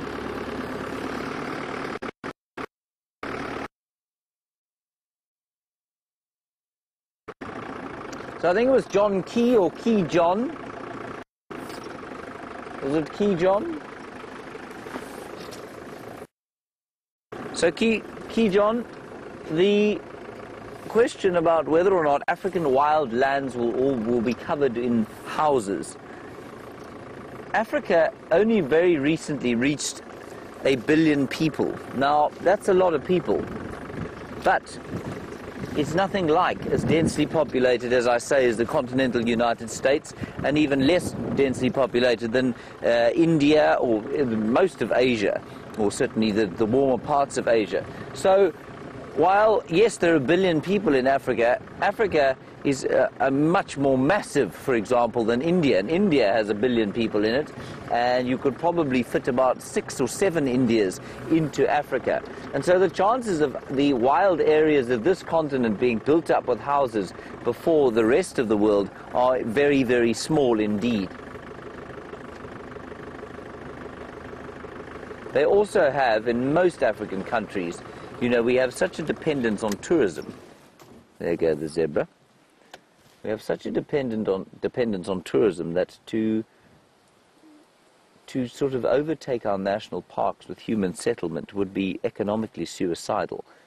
And while, yes, there are certainly many African economies that do seem to be economically suicidal, I think you'll find that most have the wisdom to keep their wild areas free of human habitation, because that's where all the jobs come from, or so many jobs come from. So no, I don't think African wildlands are going to be covered in houses.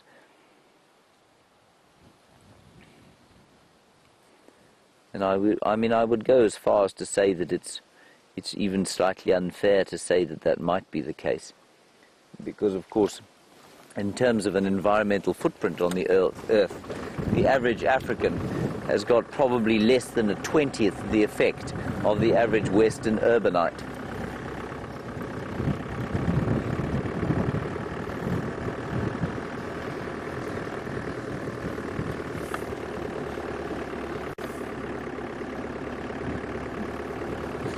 Justin, another lovely question about evolution and ecology and human ecology, which is one of my very favorite subjects.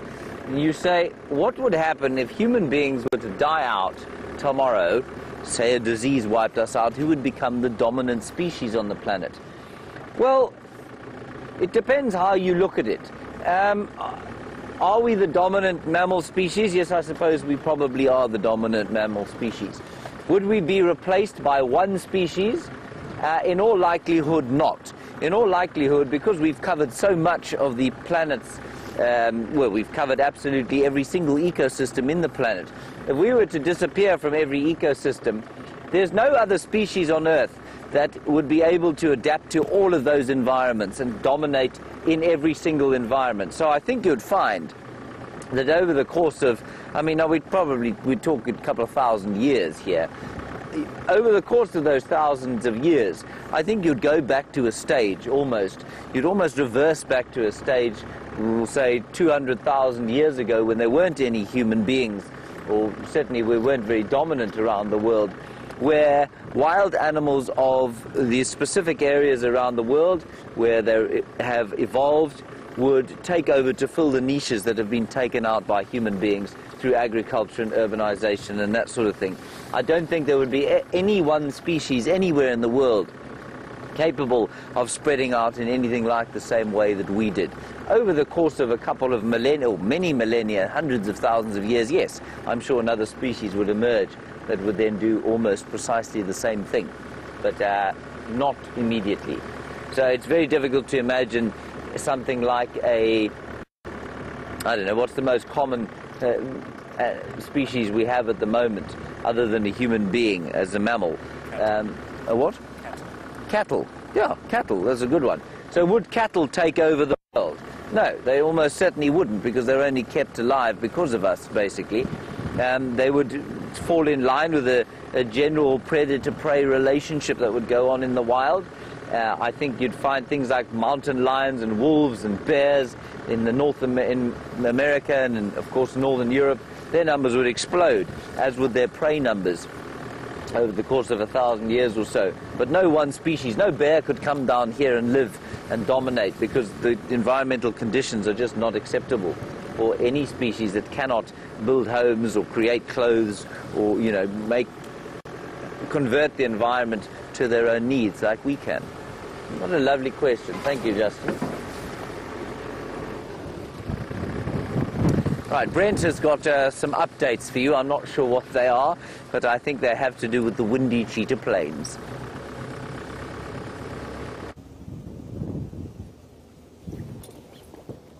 You can see it's got colder. So I'm trying to stay bundled up. I put my warm mittens on, and I've dispelled with the lightweight gloves, decided it's time for the serious winter gear. So we've left cheetah plains, and unfortunately it was quite windswept. But apart from that, very few animals, and it seems there's very few animals out the side as well at the moment. But that's not unusual in this windy weather, and a lot of the general game, when we refer to general game, We're talking about sort of impala, zebra, wildebeest, giraffe, etc. are not fans, so they do make themselves a little bit scarce. Now, the only update I do have is from Herbert, who's out on foot, and he's on some male leopard tracks, and he's asked me to check a cheetah cut line to make sure they don't head off to the east. I think James is going back to where Herbert is to go have a look around there. And you were having a very interesting conversation with James about who would become the dominant species if humans were extinct. Now, when I heard that, I had a little ponder about it. It is quite an interesting one. I don't think anyone's going to have the same answer. So I thought I'd weigh in with my 2 cents. Now, normally with animals, you have different dominant species in different areas, and we have sort of altered that fact, and the fact is that we can change our environment. So even if it's icy cold and snow everywhere, we can be warm enough, we can store food, we can do stuff that enables us to inhabit places that would be without those sort of developments we wouldn't be able to inhabit. I mean, take the Arctic Circle for an example.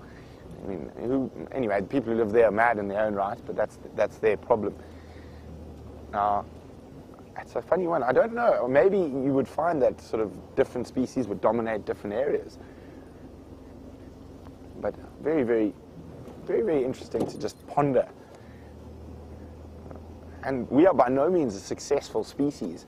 If you take survival as success, we've only been around in our current form for about 200,000 years, which is literally a blink of an eyelid in evolutionary terms. And there's only one truly successful species if you deem survival to be success, and that's Spirogyra, blue-green algae, 4.2 billion years unchanged and still going strong. Now, from a mammalian point of view, I think I might be incorrect, but my memory serves me right. The most successful species out here in the African bush in terms of survival is the impala. It's been there for 1.6 million years unchanged. So just listening to the game drive radio.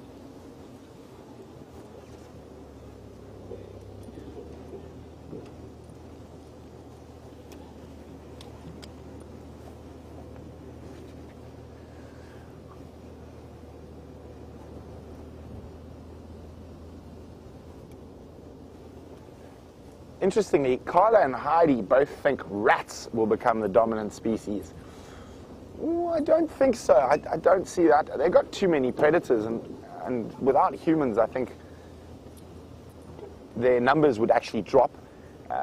The Norwegian grey, or the most dominant rat species that is now spread throughout the world, has been spread by people and is able to propagate and succeed so much because of people. Their success is quite closely linked to the human beings. Firstly, we transported them all around the world. The Vikings started it on their ships, and you find mass rat populations and very healthy rat populations around large human habitation. I think rats might not be the one. I think it'd be fascinating. Maybe you jump forward. Will it be one of the other primates? Would chimpanzees suddenly evolve faster because they wouldn't have to compete with us? If we just vanished, I mean, we'd leave lots of crops and food and such around that would grow, not as successfully without us, but it would still grow. I just want to double check here. And it's just some very old lion tracks. Whoops. Sorry about that. Didn't see that bush there.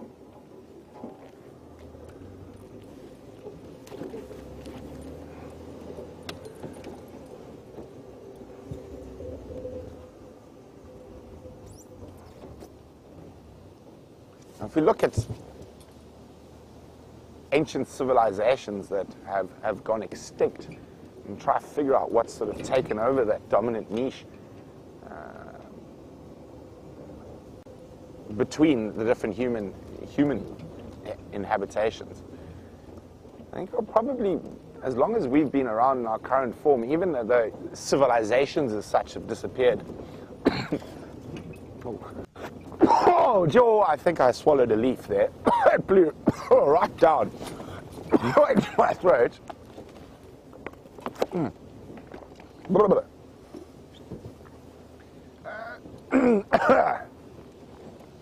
Okay, I'm back. We'll continue this conversation in a little bit. I think I need to ponder a bit more. I think this cold, windy weather is a time for deep reflection and inner looking.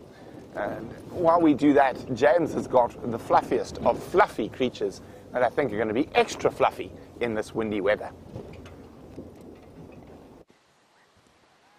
We had the fluffiest of creatures, but because Brent Leo Smith's mouth is starting to wag slightly in an effort to keep him warm, they've all run away in the interim. Anyway, there are some waterbuck, and they do look very comfortably fluffy, I must say.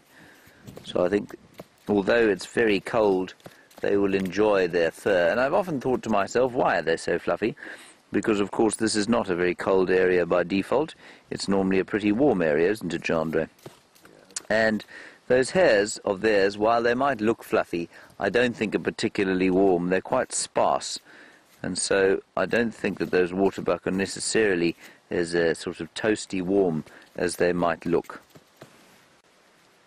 They certainly won't be going and leaping into the water at any stage today.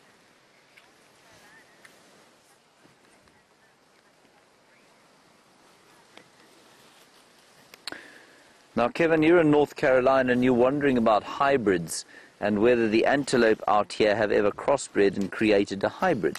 Well, Kevin, for that to happen, you've got to be fairly closely related, certainly within the same genus. So kudu and waterbuck, kudu and nyala and bushbuck are in the same genus.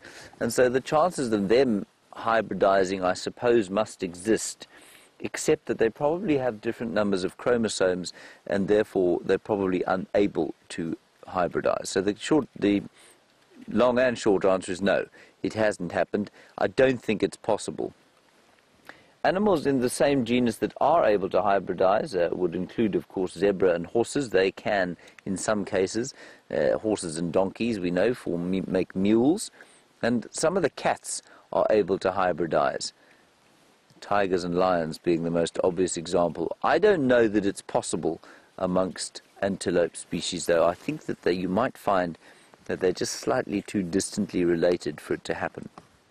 But certainly, be absolutely impossible for an impala, say, and a waterbuck to hybridize because they're completely different species. They're from completely different families. And so the genetics behind hybridization would be completely impossible and implausible. Nice question, that.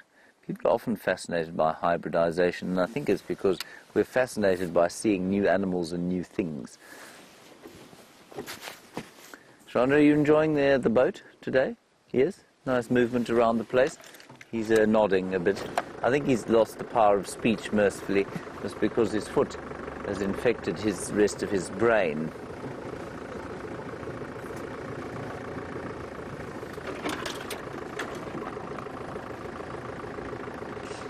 And Gert, you're in Ohio and you're wondering about what animals will do when they run out of and.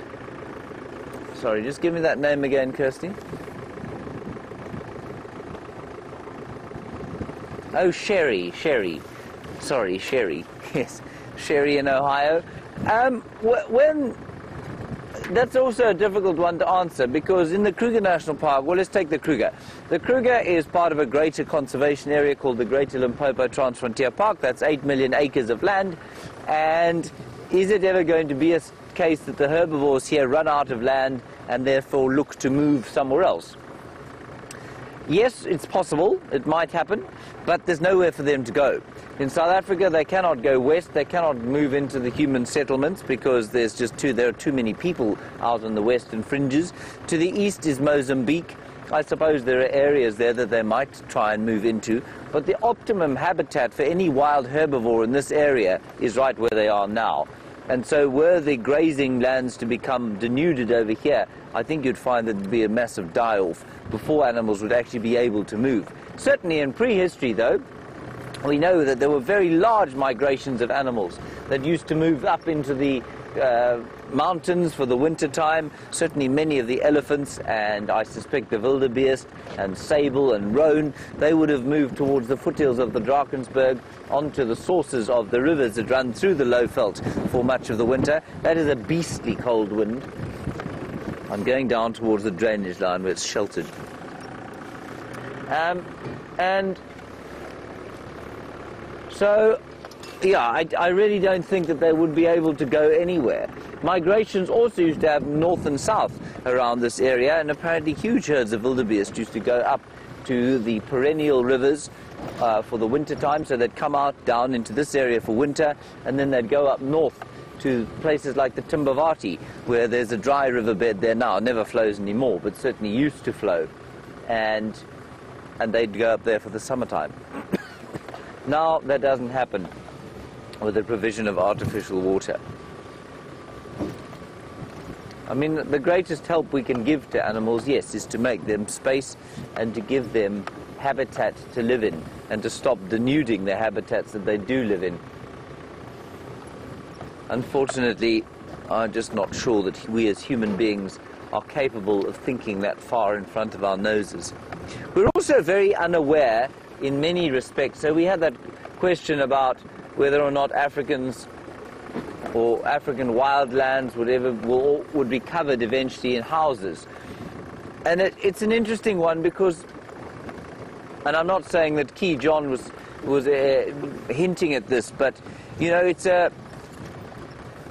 I've been banging on recently as my kind of bugbear at the moment. You know, that people complain about how, you know, you see a rural person chop a tree down to make, you know, to cook a meal, and we say, well, that's a bad use of energy, without an awareness of what we are using when we boil a kettle, for example. But the same goes on a much larger scale when you look at deforestation and the poaching of big animals like gorillas and chimpanzees, and we tend to think of that as being an African problem. Or for example, the cattle ranching that's denuding the Amazon, those huge trees that are disappearing. But it isn't. It's not local rural people who are doing that stuff. It's enormous business conglomerates who are doing it. It's huge French logging companies in West Africa. It's enormous American companies, I think, largely in South America. And they're the ones taking out the trees and creating the problem with the poaching. And so while it is maybe on the ground the locals who are involved, it's a worldwide problem. So I just think that we're perhaps not always cognizant enough of the fact that we, and by we I mean sort of westernized human beings, if you like, who have had the comforts of the first world, I don't think we often see how inextricably linked we are to global environmental problems as opposed to just local ones. I think we might be dragging a fairly substantial tree now, Jeandre. But let's get down into the thick bush here where we might hide from the wind.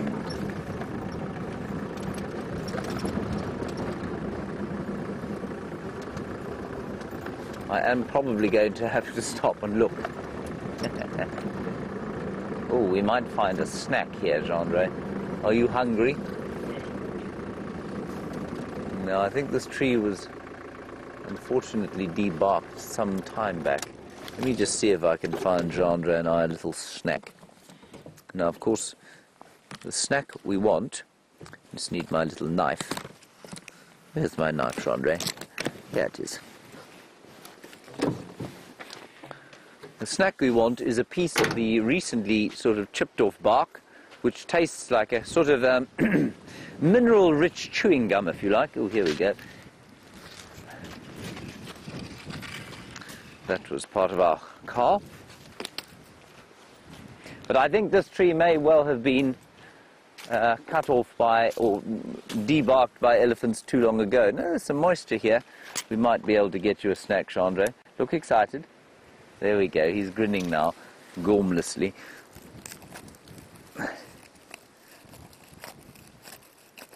No, I can't get any off. It may have something to do with the incredible bluntness of my knife. No, it's too old, I'm afraid. It does taste very nice. This is not the best one.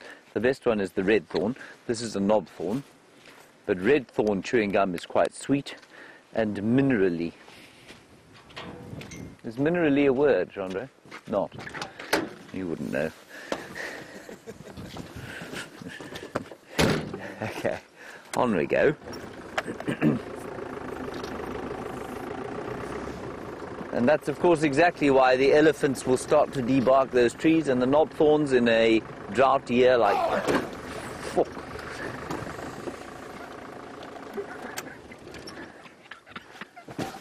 What an absolute fool. I was following leopard tracks and I heard you coming. I couldn't resist. I'm so unimpressed. Because I nearly ran him over. I tried to push the brake and I missed it, and I got the clutch instead. Oh, well, it's quite quiet this morning. I'm going to see where these leopard go. Leo Smith, go away. Horrible human being. I may also have let fly a local expletive, and I do apologise profusely because I didn't know what was coming rushing out of the bushes at us. I must apologise if anybody heard that one. I'm not accepting responsibility for it. That's Brent Leo Smith's fault. He thinks he loves to do that. He used to do it on game drive to his guests. His guests would be sitting very peacefully, sort of enjoying the quietness of the night air, and he'd get bored. And then he'd turn around and go, "Blah!" at them in the darkness. And, you know, these people from overseas, they don't know what's going on. There he is again. And they'd absolutely leap out of this.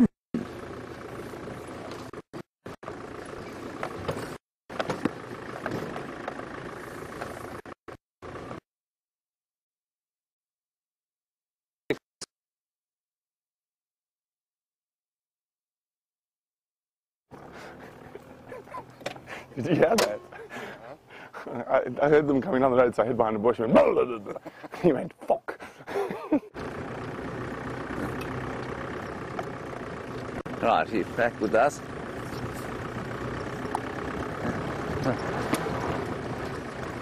Anyway. Do you think that was funny, Jeandre? Jeandre thinks I got my comeuppance. I suppose that's fair enough.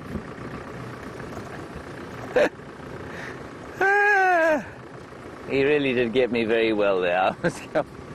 I was utterly terrified. I didn't know what was coming. I thought for first it was a baboon. I thought this was a massive baboon. And then it kept coming. And then it had a very colourful scarf on, so I knew what it was eventually. What a moron. I shall have to think up some form of revenge. Sometimes when somebody gets you like that, you can but just accept it and take it on the chin, because I was thoroughly had there. I nearly ran him over. I nearly ran him over by mistake.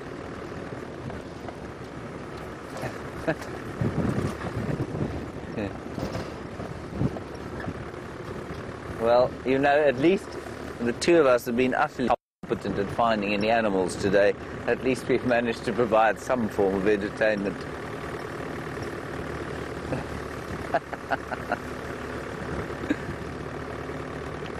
Hoppy Pussfoot is very pleased. I've been abusing him all morning, and now I've got my comeuppance.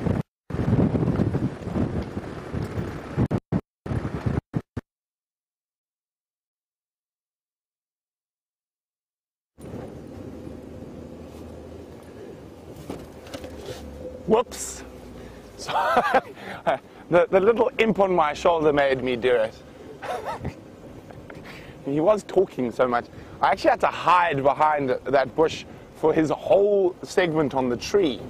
And I thought he was going to drive past and I was going to jump up. Well, at least we had a bit of fun this morning. So Herbert's been following these tracks. I've found them quite a bit further from where he is. So I'm actually heading to pick up Herbert and give him a lift to the last set of tracks. So it'll cut some of his tracking time down. Hopefully he's able to find this male leopard. Why I was wandering around in the bush there is because I was trying to figure out what direction those tracks went before I made the big call of calling Herbert and moving him from the tracks he's on. I'm pretty certain it's the same set of tracks, and now they've just moved. Unfortunately, there are elephant tracks on top. So from earlier this morning, I think the elephants came through, judging from the tracks and the wind, quite recently. So I think James might even find them as he heads down that way. That's where the tracks were going. And they've obliterated the leopard tracks, the leopard tracks from earlier.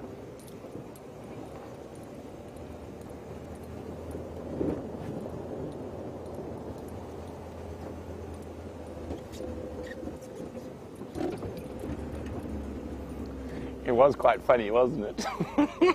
I actually couldn't stop laughing for a while.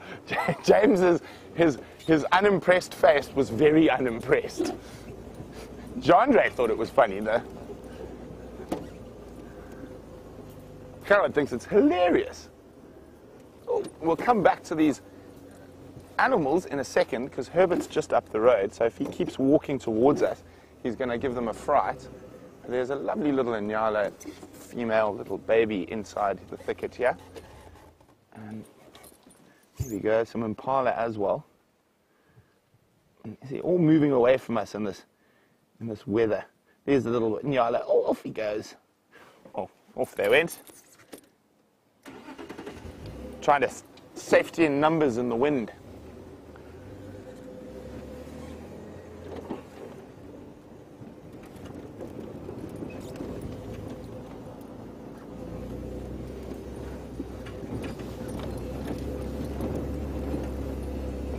So we should find Herbert around here somewhere. I hope they're not old tracks. No, I'm quite confident that they are from last night. The other set of tracks we followed yesterday didn't go that way, and we did check that road. So let's see, Herbie should be up ahead here shortly. There he is.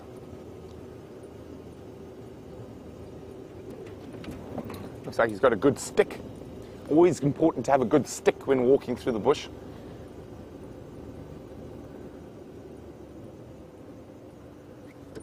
Here we go, for.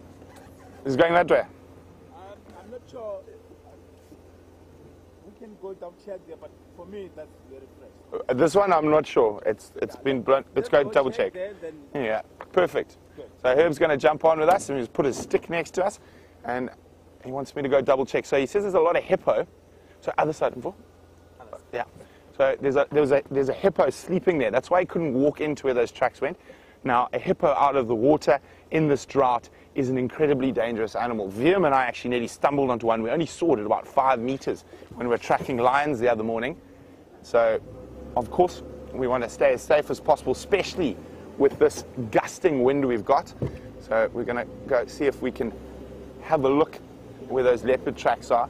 And so I think they are more fresh than the ones I had back down the road, because the elephant tracks were all over them.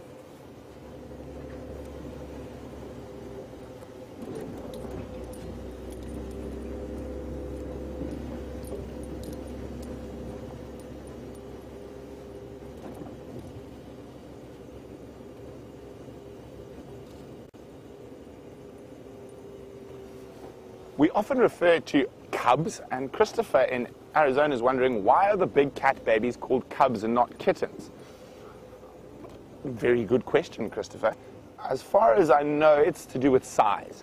So if a serval, caracal, wildcat have babies, they're referred to as kittens, but anything bigger, cheetah, jaguar, tiger, lion, leopard, are referred to as cubs. Bears also cubs, hyenas cubs. So I'm not sure. Maybe it's a size thing.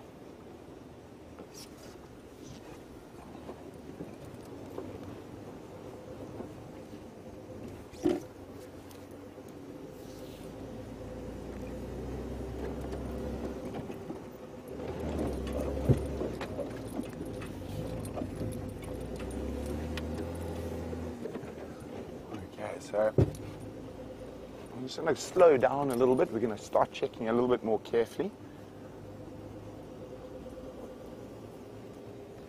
Unless a leopard's got a kill, it's going to be very, very unlikely that they're in a tree. They're going to be on the ground, maybe on a termite mound. They're more than likely going to be lying on the ground. Cold morning, maybe in the sun.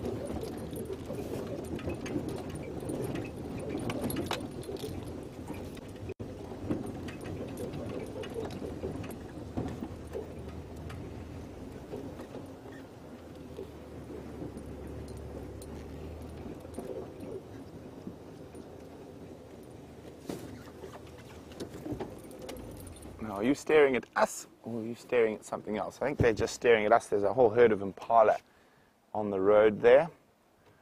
Just want to listen and ask Herbie. Do you want to go down the... Yeah. Okay. Which road he wants to take to check the tracks. Now, while we're looking for leopards, Melissa's asked me which is my favorite leopard and why, and what was it like seeing it for the first time. It's a very, very difficult question because we do like lots of different leopards. But for me, since I've been at SafariLIVE, my favorite leopard overall has been one of Karula's young boys. Excuse me, impalas. And his name is Kunyuma. So he's of her last successful litter. And he's now moved down towards the Sand River, sadly. But he is he had a very interesting character as leopards go. He did some crazy things. He's also the first leopard I ever tracked and found on foot here on Jeandre. But my favorite sighting, I mean, I've watched him walk up to a buffalo bull that was sleeping in a pan and for no reason whack the buffalo on the bum and then jump up a tree and snarl and hiss at the buffalo. I've seen him fight with hyenas even when he was quite young. And then also just randomly climbing big dead leadwood trees to see if he could, and then getting right up to the top and nearly falling down. I think he's my favorite of the leopards I've seen here. At the moment, of the females, I think Nkanyini is high up on my list. She's just very, very pretty, very beautiful. First time I saw her actually wasn't while I was on SafariLIVE. I had friends of mine who were staying at Jeandre, and I was guiding them, and we saw her down on Cheetah Plains. What have you spotted? An owl. Herbert spotted an owl. Backwards. Okay. Okay, where are we looking? In the Jackalberry.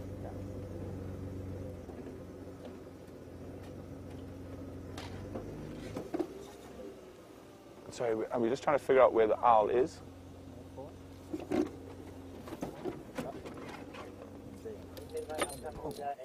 No problem. Okay. Oh, I got him. Okay, I got him. Okay, so let me just go forward a little bit.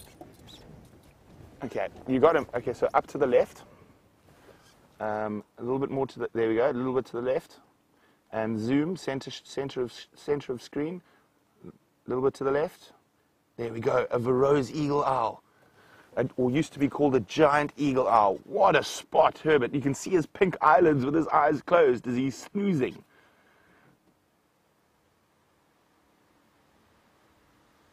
Man, you can see how strong the wind is at the moment. He's got himself a nice big jackalberry. Oh!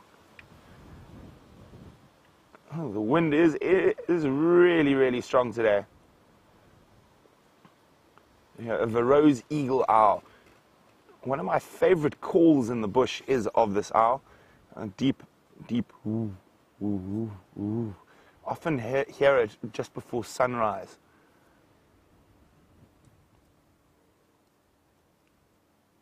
Very distinct pink eyelids that the Vervets have. You can also see those very large tufts of feathers that help enhance their hearing. Now, it wouldn't have been the best night for the owl last night. The windy weather wouldn't have made for great hunting because a lot of the small rodents and things that they feed off would have been keeping a low profile. See, just the tiny slit of the eyes open. Now, this is the biggest owl species we get in this area.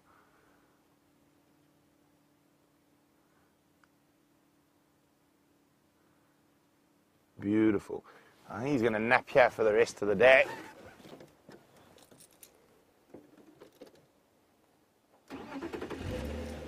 Great spot.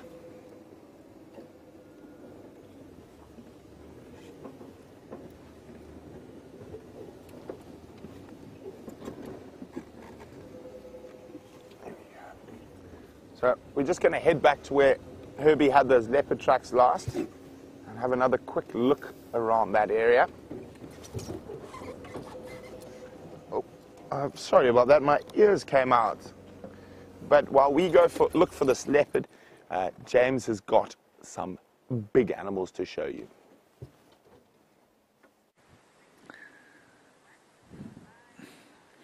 Well, we do, and we're not really breathing everybody in. It's because we seem to be in a fairly dodgy signal area. But there is a wonderful picture of a herd of elephants feeding and just messing about generally in this sort of base of the Mvula drainage line. And the youngsters are having a bit of a snooze.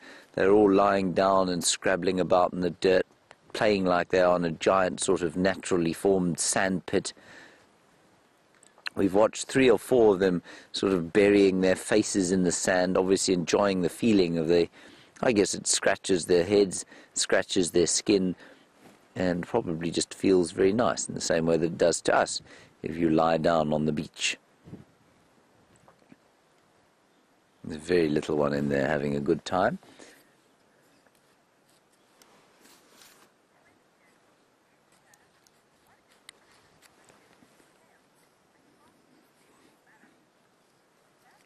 Hello, Jeandre. Nice question from you about an elephant's tail and why on earth it needs one. Well, Jeandre, you're right, absolutely right. It's got nothing to do with balance. The end of an elephant's tail, of course, has got a fairly substantial array of thick hairs. And in some cases, they can be up to a foot long. And those hairs are very important for helping them to flick flies off and flick off other ectoparasites that there might be. I don't think that the tail is necessarily the most important adaptation that an elephant has. So were they not to have the tail, I don't think it would necessarily affect them too adversely. I think they'd survive just fine without a tail, and many elephants do. But it just does help them get rid of flies and irritations.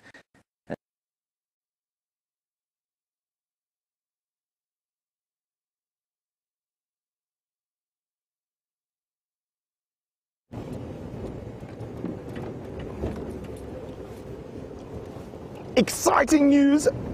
This leopard we've been tracking has been found, and it's a male, as I said, so I'm trying to get there as fast as possible. It's a bit bumpy on this little section of road, but also it's going to be a big surprise to which leopard this is.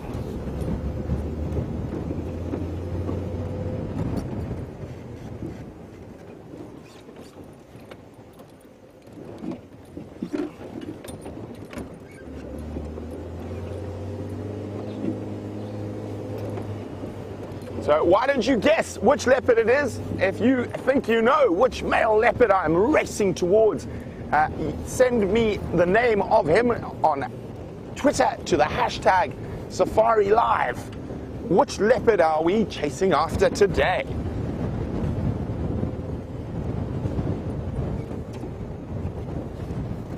I'm just going to stop very briefly here. Here we go. And Herbie's going to go walk and check around here. And we're going to, don't forget your stick. There we go. Let's continue on towards that male leopard.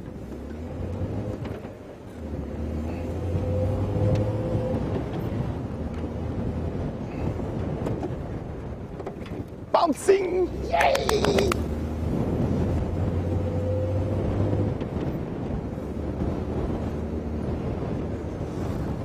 That's going to blow off. Put the racing hat on.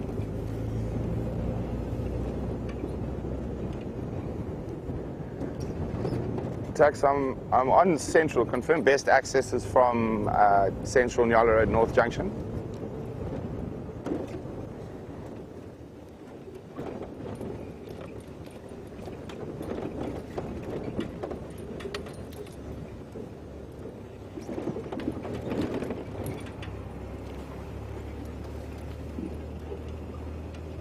Sorry, I'm just listening.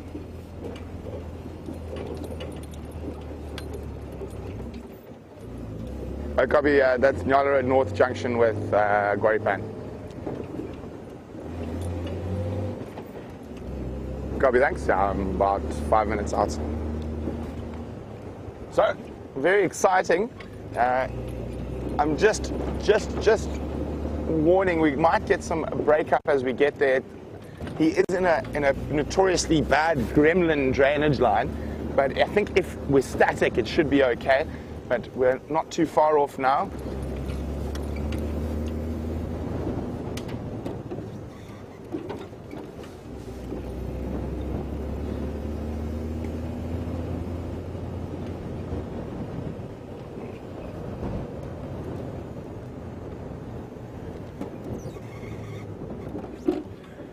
So lots of guesses coming through. Keep them through. I did hear a few correct ones.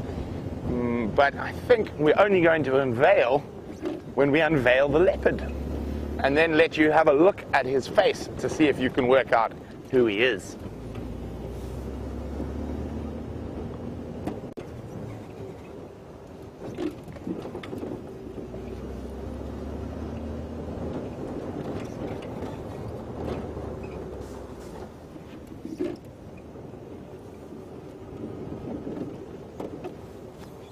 Sarah says I make high-pitched dolphin noises for leopard.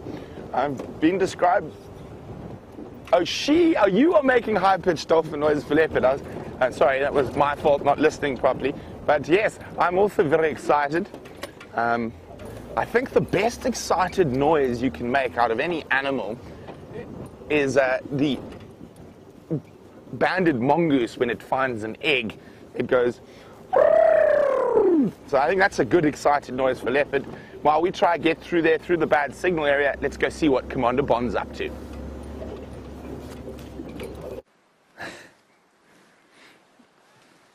There's the bottom of an elephant, everyone. And just quickly, you can see the long hairs there on the tail. And those are the hairs, of course, that are used for the swatting of various things.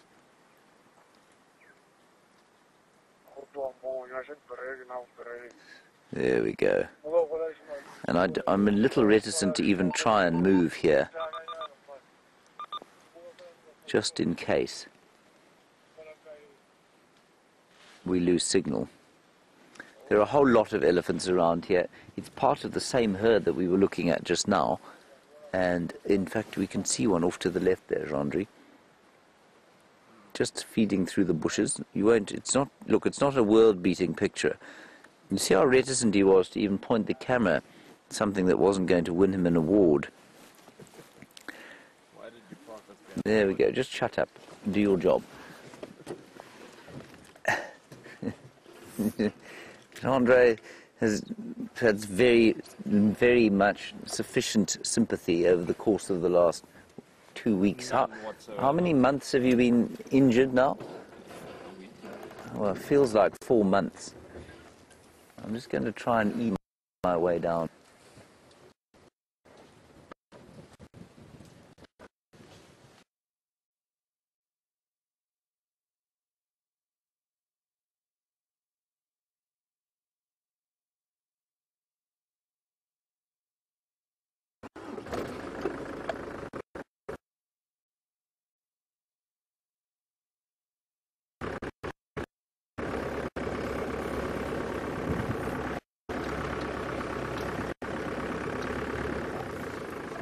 There we go, Jeandre. There you are. Take an award winner. Don't blame your driver. Angie, a question from you about, you've heard that in some areas they're painting elephants' tusks pink in order to prevent poaching. And would we ever consider doing that here? Angie, I actually haven't heard of that. I've heard of certainly of poisoning rhino horn, but I guess painting elephant tusks pink would be a good idea if you could get the paint in deep enough for it to taint the whole tusk, because of course elephants' tusks are not used for medicinal purposes, but they are used for sort of jewelry and carvings and that sort of thing. I haven't heard of it happening. It certainly wouldn't be viable in the Kruger National Park. Remember, we're in an open system, like I said, of 8 million acres, and that means that there are over 15,000, probably up to 17,500 elephants in this area now. To paint the tusks of every single one of those 17,500 elephants would cost far, far more than the combined anti-poaching efforts of the whole Kruger Park and probably our army as well. It's not viable here. On a small reserve, when you have a little herd of elephants that you are looking after, then it perhaps is viable. But it is certainly not viable to dart. You'd have to anesthetize every single elephant in the Kruger Park and paint their tusks pink. And apart from the fact that it would be quite amusing to watch all of the elephants with their pink tusks, well, it would be quite sad, I guess. It just would not be practical at all, Angie. You can see these elephants are sticking to the drainage line, of course, because it is so windy, and so for them it's just much more comfortable to be in this area in the same way that we are.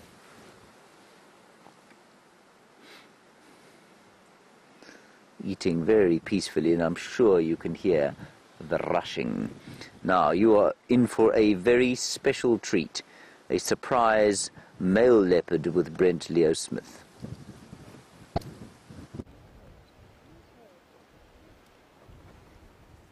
Look at this. He's got a bit of a limp. He's walking right towards us at the moment. So can you guess which male leopard this is? And a bit difficult from those little spots you've got there. There we go. A little bit of a limp. Not looking too bad though. It's right next to us. He's going right behind the car.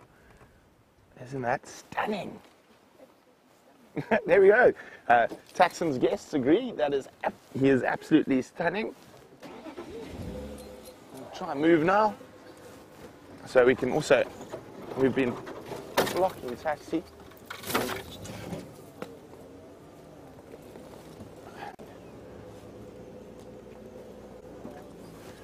And now, I'm going to try find a way. There he is. You can see him now. So, very distinct ears when we look at them. I'm going to show you now. Oh, he's disappearing again. But let's see who's got it right, which male leopard this is.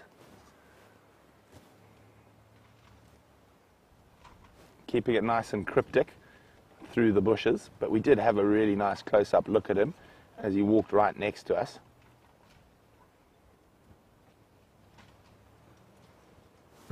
Now let's try and move. No, we can't go backwards. There's a big tree there, so forwards it must be.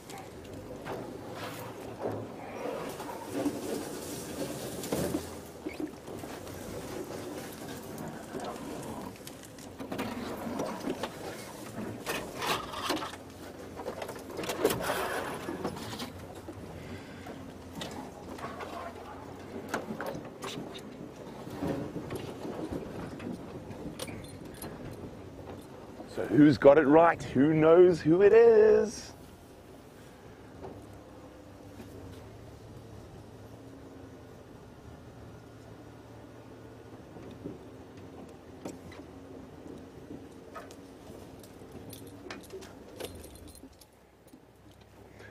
Well done, Raisa, Nancy, and Lynn. It is Mvula, the old dominant male leopard from this area. He's now a dispersal male, so he pops up all over the place. So he's lost his territory, and he just sort of floats about trying to avoid the other dominant males.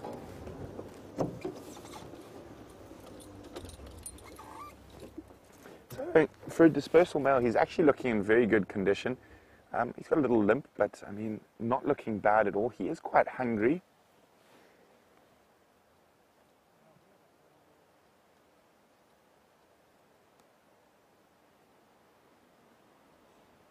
Slightly stiffness. I'm trying to work out which leg is causing the limp. I think it could be one of the back ones.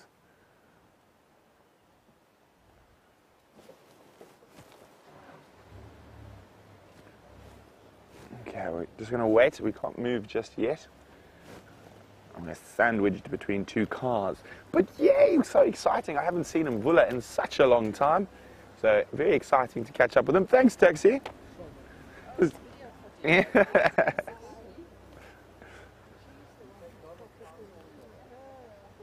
So I'm just going to wait. There we go. Now we can move. What I'm going to try to do is find a spot where we can jump up ahead in the bush. And he's now moving down the road. Have a quick look. This is a particularly thick area, so it does make life a little bit difficult. Oh, if he goes in there, oh, there's waterbuck. So if we come across to the right, come other side of the vehicle, there, zoom in there. Where's there? Oh, I can't see if it's a big male. It's a big male, but there could be females around. It doesn't look like it's spotted the leopard yet. Okay.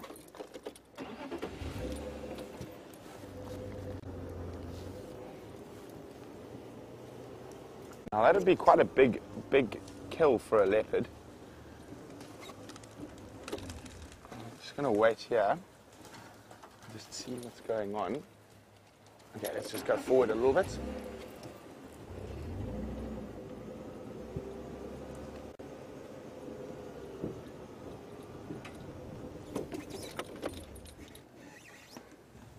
So this is ideal hunting weather for him. He's just snipping around.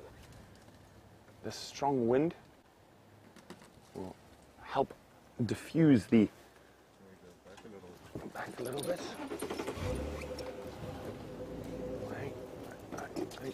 Forward's going to be there. Just going to try get around to the other side. And let's just wait here.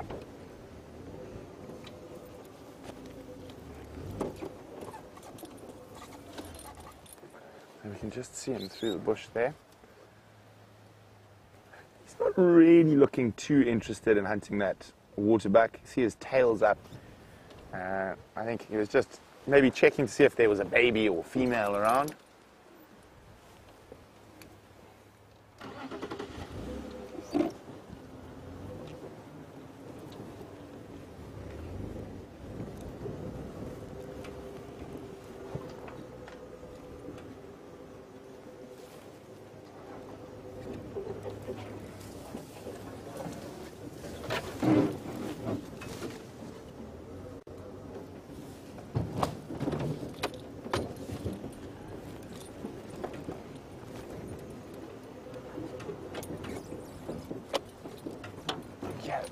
Let's have a look. Can you see him there?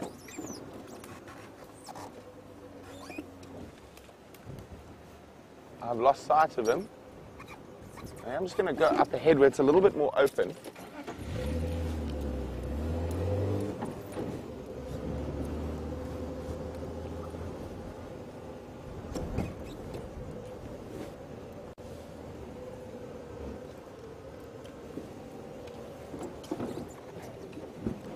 So what we're doing is we're trying to get up ahead of him. There he is.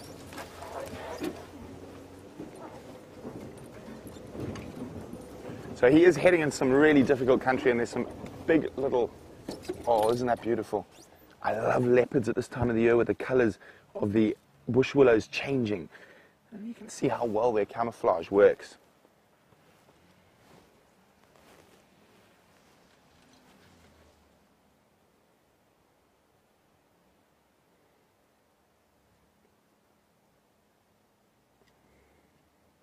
So it's the first time I've seen a Mvula in a very long time.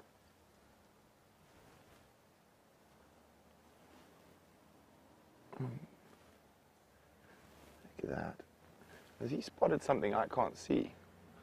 I think he's just moving quite carefully, and it's really good hunting weather for a leopard.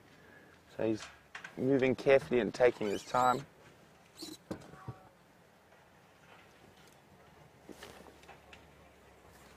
There he goes. See, he is alert. He's looking a little bit more alert than he was a few minutes ago.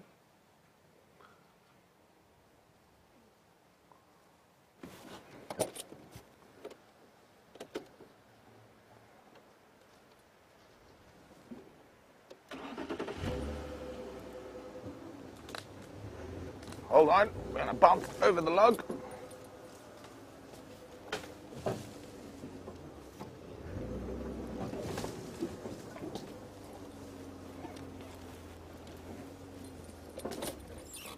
So Tammy's saying this is the first time she's seen Mvula, and she's been watching for 10 months.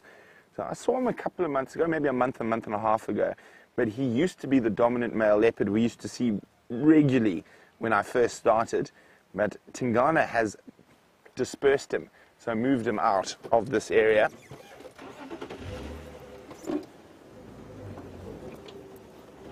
He's heading towards one of those steep little river systems.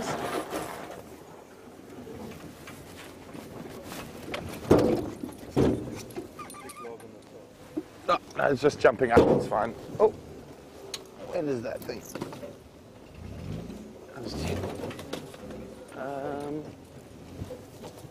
Let's just change the angle a little bit.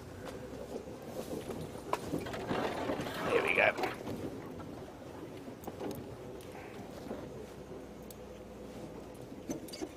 You can see how difficult the country he's moving through is at the moment.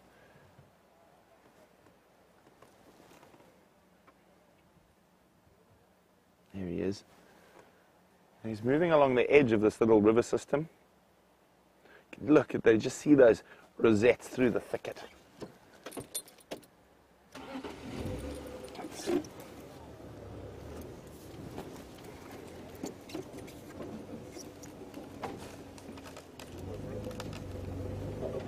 we go.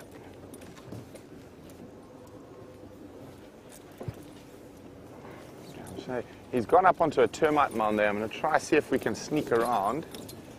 Ooh, this is really not great country to be following a leopard, but isn't this exciting?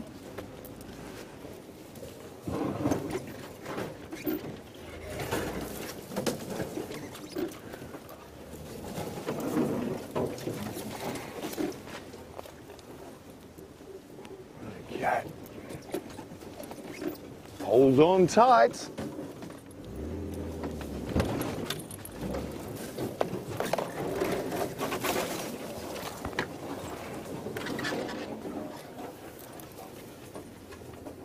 I've lost sight of him, so while I try and find him again, let's go see what Commander Bond's up to.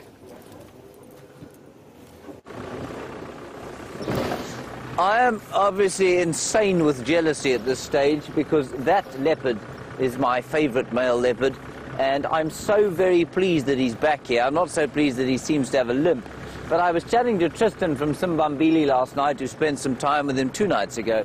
Says he's looking very healthy, that the muscles around his hips are still pretty good, and that he was calling. So I don't know, maybe we just misinterpreted his behavior, and maybe he is making a bit of a comeback. But he is certainly in the middle of Tingana's territory, and if I'm correct as to saying, I'm not exactly sure where he is today, but I think he's around Buffelshoek Dam. Now, that is his old stomping ground, and maybe he will re-establish himself there.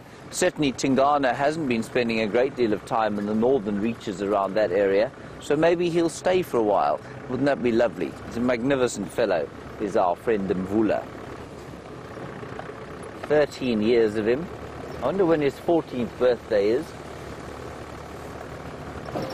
But very good to have him back, and I'm especially jealous of Brent because he did make me look like a total ass while I was live, which Jeandre thinks is very funny, of course. I'm smiling graciously. Can you see me smiling graciously, Brian? Yes. Let's go back to Mvula.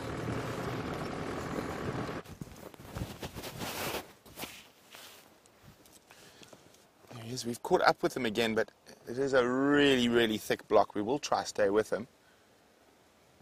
Look at it. He's definitely hungry and on the hunt. Well, hopefully he'll catch something.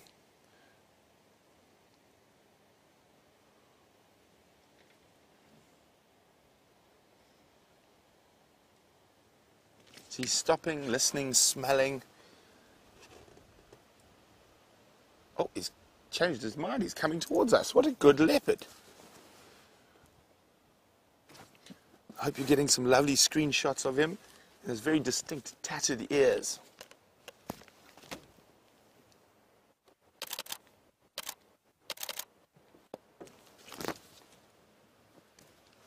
Look at him now. He's coming right next to us.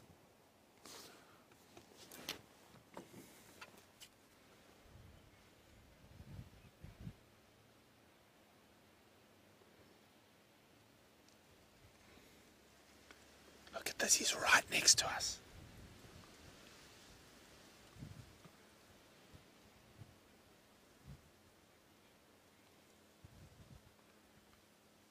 Look at those shoulder blades. I think he spotted something and he's on the hunt. Oh, I think he can actually smell something, just judging from his behavior. I just have to let the guys know where we are. Abel, I'm just on the eastern side of that drainage line that runs with the Nyala Road north. He's still mobile west at the moment. I'll keep you updated. But I think maybe central will be the best.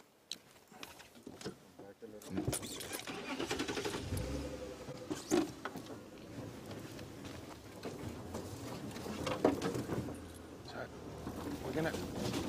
Ooh. We're in one of these precarious spots again.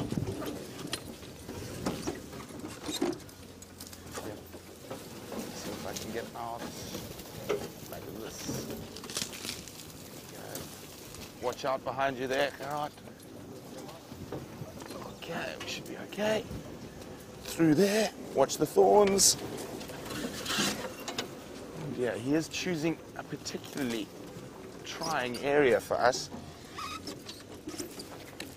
We'll try and get another visual.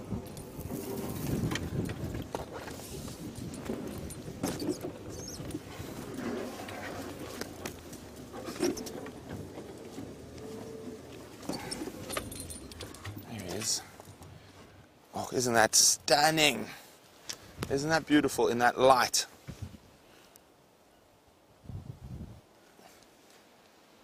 This is ideal hunting weather for them. Obviously, nighttime would be better.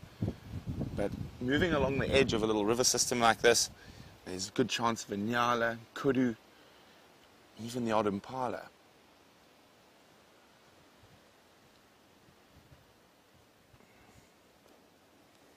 You can see he's smelt something or heard something. He's suddenly changed. He's suddenly got a little bit more serious. What have you spotted in the wind, Mr. Mvula? Or smelt? Now, this is very typical male or leopard behavior. He spotted something. He's stopping, sitting and watching. Sorry, I just got to be on the game drive. Firm.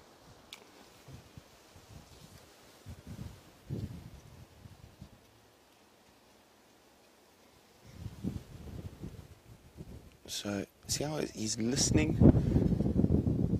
watching very carefully. I think he's smelt something, and that's what he's up to.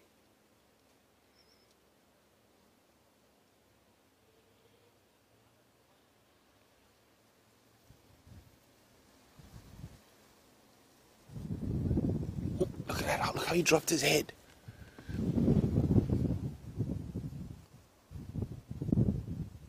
What have you spotted or smelt or heard?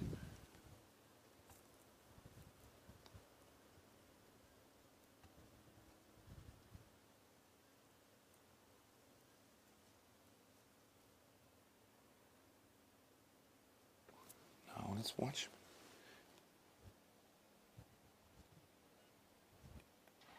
Wow, what an exciting way to end the sunrise safari. A little bit of leopard love at the end. And great to see Mvula, who we haven't seen in a long time. So, from all of us here at SafariLIVE, it's been wonderful and windy on this sunrise safari. But let's keep an eye on that leopard for the last few seconds of drive, and we'll see you in a few short hours. I'm definitely going to be looking for this guy again.